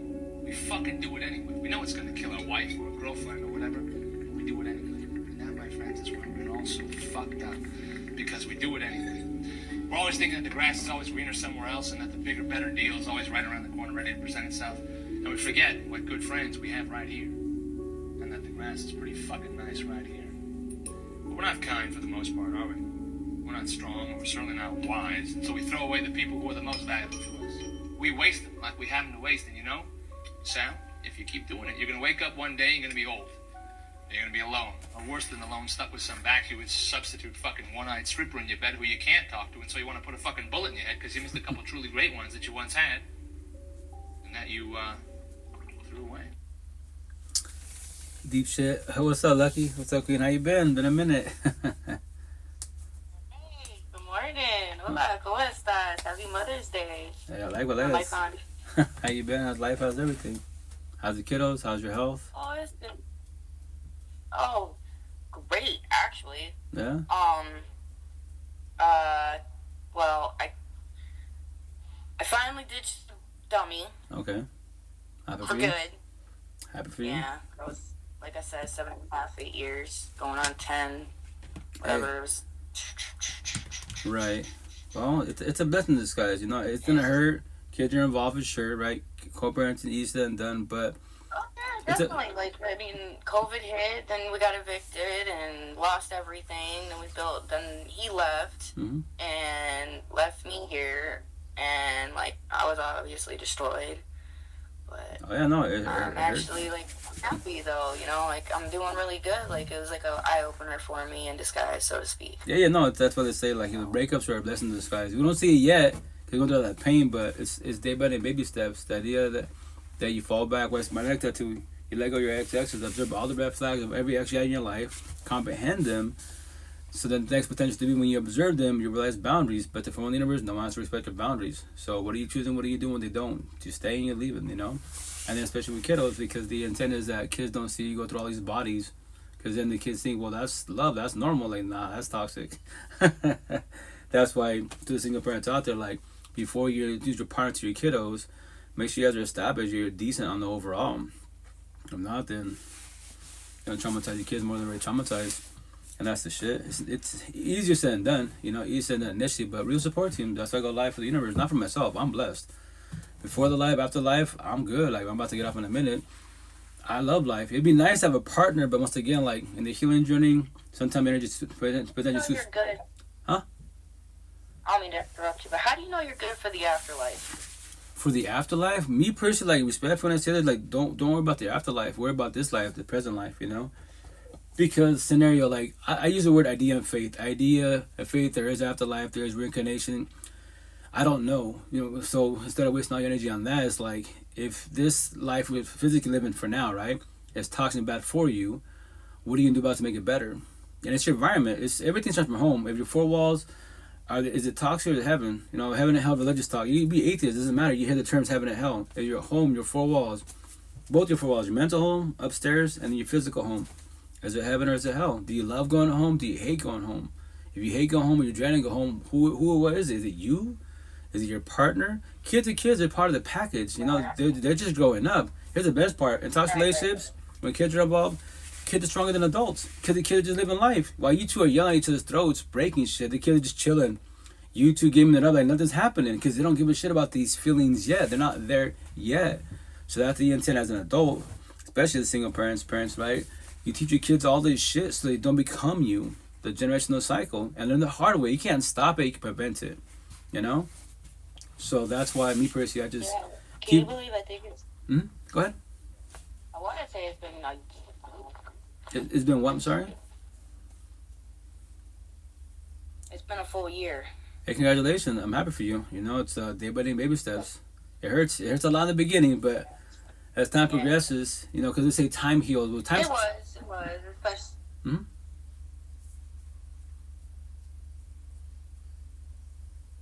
I think she lagged out. 2 seconds, guys. All the stuff added and things like that, but yeah. Hey, lucky if you want to, you kind of lagging out. If you want to, you can just shut off your video and just do audio if you want to. So it won't lag it as much. It's my battery. Oh, okay. Are you gonna be on later? Actually, I have to go to Seattle. I'll be back Wednesday night. Okay, yeah. But yeah, if you want, you DM, like, keep in contact. Once again, I'm happy to see you. That's a cool thing about like my tattoo. Hashtags. Okay, I'm putting you in my Social media familia, like y'all my peoples, y'all true family. I talk to you more than my blood family because they think I'm crazy. I'm crazy, but I'm blessed. I just tell stories, especially on my tattoos. This is the devil. These are just words and notes to the universe. No one wants to comprehend them. There's an intention to get in a positive manner. Like that's why I preach what I preach about: life, robbery of life, robbery of feelings, and toxic relationships. It's the person by your side that dictates your life for the most part. If you allow. I don't know. I don't know if I had told you the last time I was talking, but I started going back to church. Awesome. How's that going so far? Oh, well, I liked the one church I started going to. It was just random pick. And then, like, I started branching out to the other churches to get a feel for them to see if I would like them or not. Yeah. And I ended up I ended up going to the Mormon church. And I do not like the Mormon church. I feel like it's the same story reiterated from the Bible. Okay.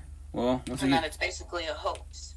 Because they say that this guy, Moroni, built these plates in a fog, and then the plates in the fog got sent back up to heaven, and it's got basically your whole ancestry, you know, of the conclave of Jesus, pretty much, so to speak. Right. Well, just go where you feel like you feel good at, and from there, wise, you at that part that you. I just always believed in that. I've always believed in a higher power, and I've had, I guess, trust somewhat in Jesus. For God so loved the world that he gave his only begotten Son, that whosoever believeth in him shall not perish but have everlasting life. It's John 3:16, but I just... Right. It's hard because, like, I've always really believed in that. As long as I believed and had a little bit of faith, I would live forever. Well, that's... I was a little kid, granted.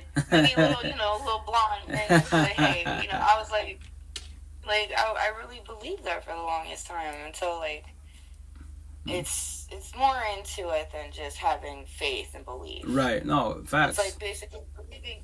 It's like believing in the Santa Claus. You know what I'm saying? Like, you can have so much faith in Santa Claus and want to believe that he's for real, or the Easter Bunny, but it's just unfathomable. It's intangible. It's materialistic things just ain't gonna happen, guys. You're never gonna see a big giant bunny dropping Easter eggs.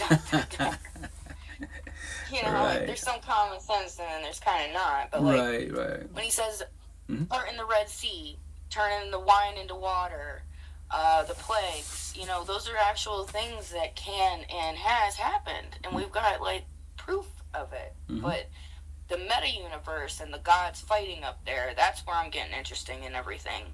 Right.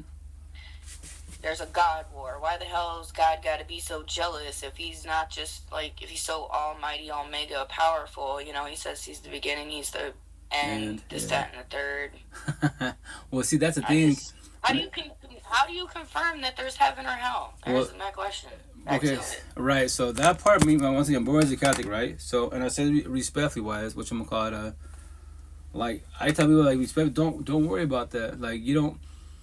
Why we Spanish say this? That's your choice, people. Why waste your energy on things you don't know about? Like, you can debate about all you want. You can try to bring proof, but if no one has physical proof, travel, meditation, breaking that more 3% of the brain usage. When it comes to brain usage, once again, that's like watch the movie Lucy. I tell people, fast forward, Quantum, watch Lucy, the movie. So, me personally, I just focus. Awesome, I love movies. I'm into the whole techie, quantum, etc. When it's right, but I just tell people, I just focus on you as a being. Like, don't stress about things that you don't know about. Like, once again, heaven and hell. Well, that's the thing. Now I know about quantum physics. Right, but even with quantum, don't go deep in the rabbit hole because everything starts from home, which I preach about. You can be in quantum, God, Buddha, whatever church, whatever you believe in. But when you go home, is it heaven or is it hell? If it's hell, why is it hell? Respectfully, you know? And that's everything starts from home. Doesn't matter what you know, what you think you know, right? Everything starts from home. Yeah, it's definitely energy. So, if you're positive energy, why you chill with negative energy? Respectfully. It's the person by your side because that's it changes life for everybody. You know, people come and go. Well, it's my mini. It's my mini today. It's your what? Sorry? Mini me. My little mini me hanging out with me today on Mother's Day. Awesome. Little one? Hey, heck yeah. No, yeah, she says hi. Hey, little one, how you doing? Way. Make sure mom behaves. But, no, like, tell people, like, yeah, don't try not to waste your energy too much of things you don't know about. Once again, heaven and hell, now your metaphor, you be atheist, you live in this shit. If your four walls, your physical four walls, your home is toxic and it's hell, that's your hell. That's your dungeon, your sentencing, your hell on earth.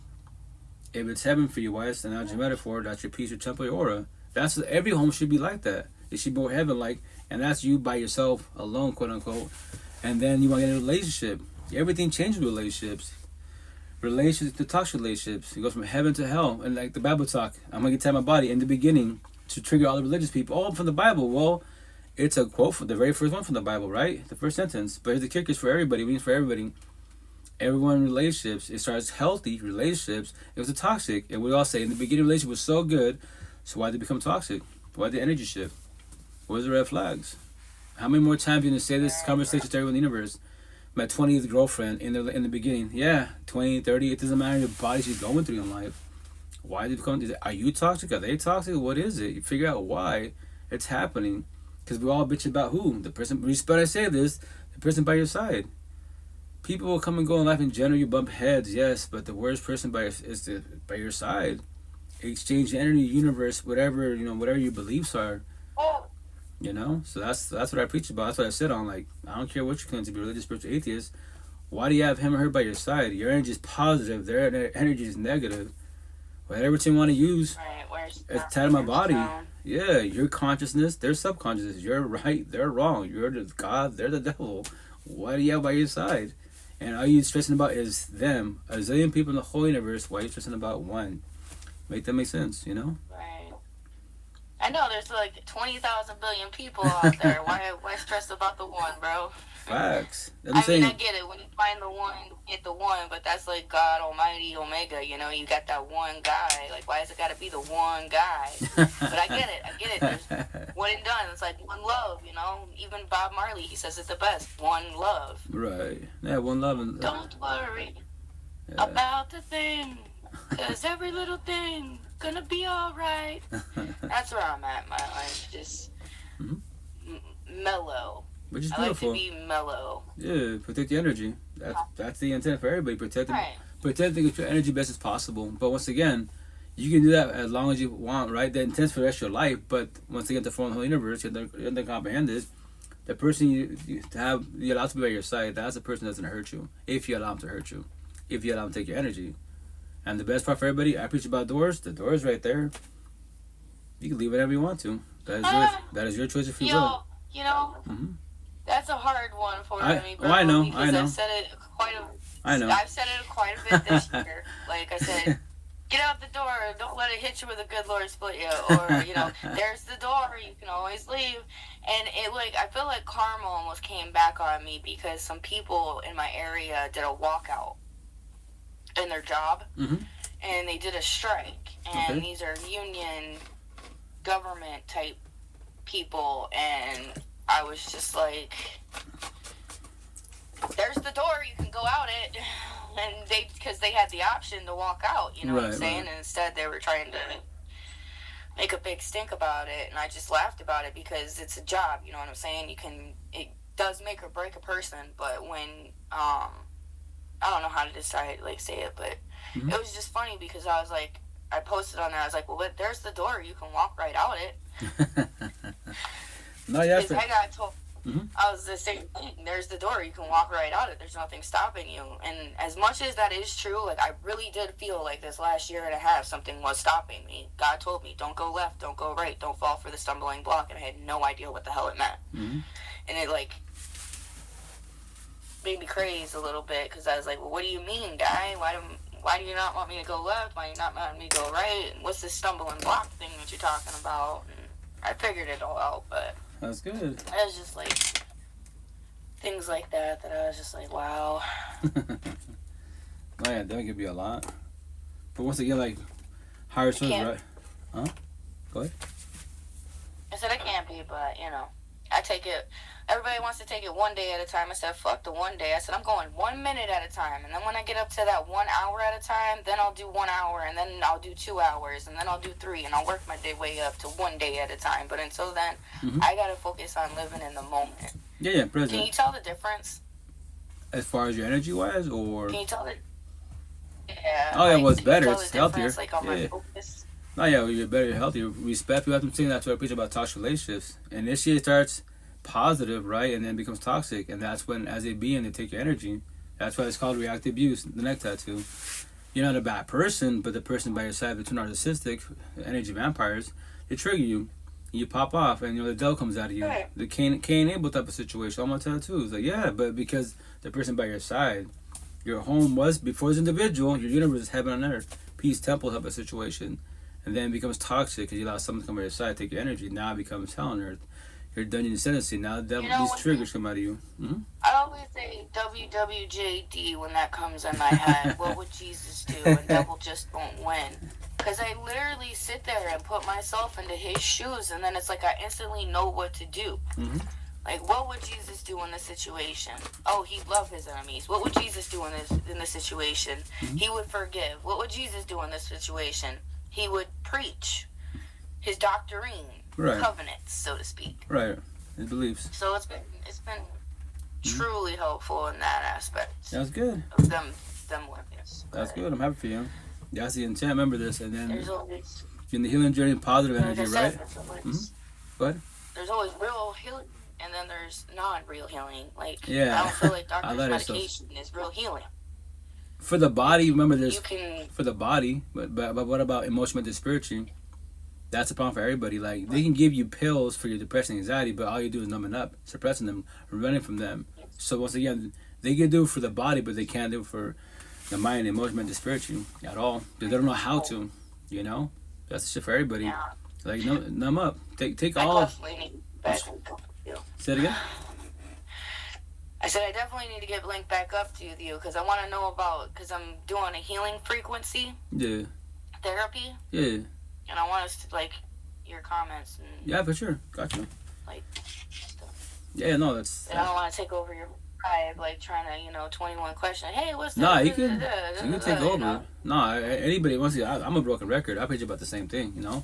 But anyone jumps in, you can take over. Like, sometimes people, like, especially on Bigo, they'd be like, or IG, they'd be like, hey, host, this is your life. No, it's my life, it's our life. It's a free space for anybody. Like, you want to bet, as long as it's a positive manner and you're trying to work on yourself, aka healing journey, take over, do your thing, you know. If you don't make a comment or ask a question, it's for a conversation. You will never know. Like, comment on your life, like, you are a light saber coming through on the trail, coming to up Darth Vader and shit, dude. Like, it's so funny every time you pop in. Like, I don't even look for you. Like, Yeah. I don't have you saved anymore. I had you saved. I don't know. I deleted the account. I re-added it, and everything got messed up. But I go to look for you, and I'm just, like, not there. And then, like, the days I'm like, well, let me see if he's on. I can't find you. But the days I'm like, nope. And then I go there, and I'm like, oh, he's there. So, Energy. I don't know. I Yeah. feel like the universe is, like, me in your pin all the time for a reason. Well, on that's, certain days. yeah, that's the intent with energy, like, to match it as possible. And the cool about technology, you know? Like me, I used to be here a lot more, but I'm doing Seattle a lot of door dashing. I'm doing a lot. So I try to jump on here once or twice a week now. Before it was like 5-6 times a week. I'll be on for hours. Now I'm just like once in a while, do 2 hours most. Since you're here, Queen, I'll stay a little bit longer, you know? And me, I just tell stories. Everyone's communication, we're all messengers, you know? Only you can do comprehension as one being. I tell people I'm not a Bible thumper. You have to change. Do whatever you want to do. I'm just forewarning you. Hey, whatever higher source is beautiful. Whatever you believe, it could be a rock that you got. Nothing against it. That's your belief, right? But the person by your side, that's what I preach about. That's the one that can make you, break you, never destroy you if you allow them to. And it hurts and it sucks. Yeah, as kids are involved, it's a bloodbath. But once again, those sayings, which I'm gonna tell my body, because your friends, family, social media tells you choose better. My tattoos say choose better. ... How can you choose better if you don't know better? Make that make sense. And then what do? Blame our caregivers, our parents. My parents should have taught me better. How can your parents teach you better if they wasn't taught better? Make that make sense. That's the big terminology. All these conversations. It's called what? Everyone's stuck initially on what? The generational cycle. Everyone's stuck on that. Look at all your toxic family. You became them. How's that working out for you? How's that working out? They're still together, miserable as fuck till this day. How's that working out for them? And they're religious, spiritual, Buddhist, whatever, $1 billion. It doesn't matter about man-made things. What matters when they come back home. That's what matters. To yourself alone and a potential partner. Is it healthy? Is it toxic? If it's toxic, why is it toxic? Who? What is it? You? They? You know? And I preach it to the fullest. Kids are stronger than adults because these kids don't know any of those conversations yet. Yeah, you know, they don't, depression, anxiety, PTSD, they don't know the shit until they get in touch relations, middle school, high school. Then they become you. Now, can you guys forewarn them? Your own kids, nieces, nephews, you know, your friends' kids. Hey, I know it sucks and it hurts, but I was you, let me hold you and guide you if you're down to comprehend me. But if you keep getting this toxic relationship, if you allow people to take your energy, it's going to hurt every single time because you allow it to, not knowing. You can leave whenever you want to. The door's right there. What? It's right there. I can't even open it for you. But remember this, I can save you physically. I can't save you emotionally, mentally, spiritually at all. That is your own healing journey. If you're stuck in a trauma bond, that's all on you. But I go out and guide you. I give you every option in this scenario, but I can't finish save you. God, if that's factual, why did I suffer? Why did everyone suffer? He gave us free one choice. What am I choosing? What am I doing? What are you choosing? What are you doing? What are they choosing? What are they doing? You know, every day above ground. That's for everybody out there. But once again, no one to comprehend this at all. That is your choice if you will. You know? So,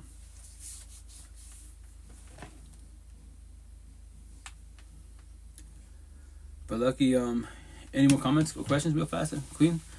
No, I have to go in a minute. If you're still there. Oh, shoot, I'm tired as hell. Or maybe your phone died, potentially. We'll find out in a minute. That's the thing on these platforms, like, well, then I noticed more on Beagle. If someone's cell phone dies, they'll show them in the box, but your phone's dead. If I lag out, I don't know, 5-10 minutes after the fact. It's like the server's hanging up type of situation. So if you don't respond in a couple minutes, guys, I'm out. I gotta get going. Tiger, Seattle, DoorDash for 3 days and be back. I'll probably once again be back here either Wednesday night and not Thursday night. And then I'm just trying to take care of my health. Like, my mental is beautiful, it's just my health. I gotta take care of my health. I gotta do a lot of one-on-ones. Wait time for the universe, but I gotta take care of this. Body's talking to me. That's why I tell people, like, you ask everybody in the markets, how you doing, how's life, how's everything, how's your health, how's your body. Like, no one's asking about my health, my body. Why? The body talks to you.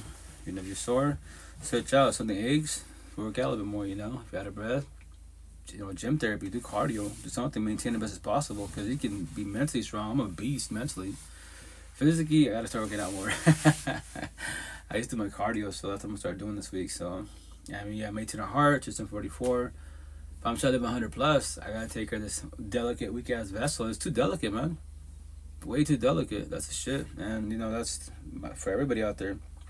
But the cool thing with my mental wise, my health upstairs, I'm blessed. Like, that financial stress a little bit because I got 8 kids, you know, co-parenting best as possible. But in general, I don't really stress about things.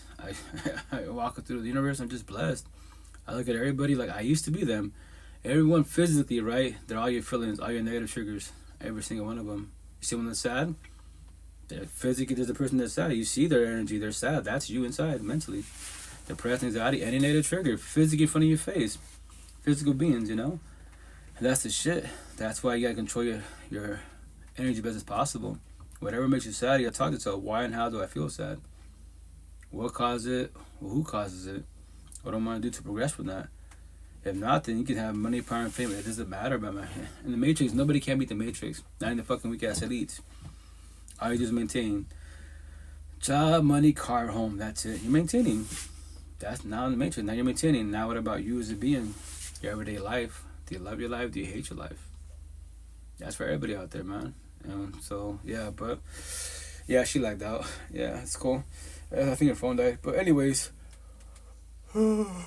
Fuck, excuse me. Love you guys. Have a good day. Stay blessed. Take care. Be safe. I'm always your pocket 24/7, 365. Please don't feel alone. I was like, Codependent technology. Once again, I go live for you guys. Initially, 5 years ago, started my healing journey. Yes, I recommend to everybody start the healing journey and from there wise do live podcasts. You know, or podcasts in general, like do video blogs and audio blogs.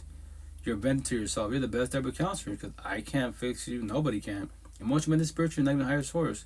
He wants you to change, but will you change? I want you to stop being sad, but we stop being sad. You know, and so on and so on. It's you as a being.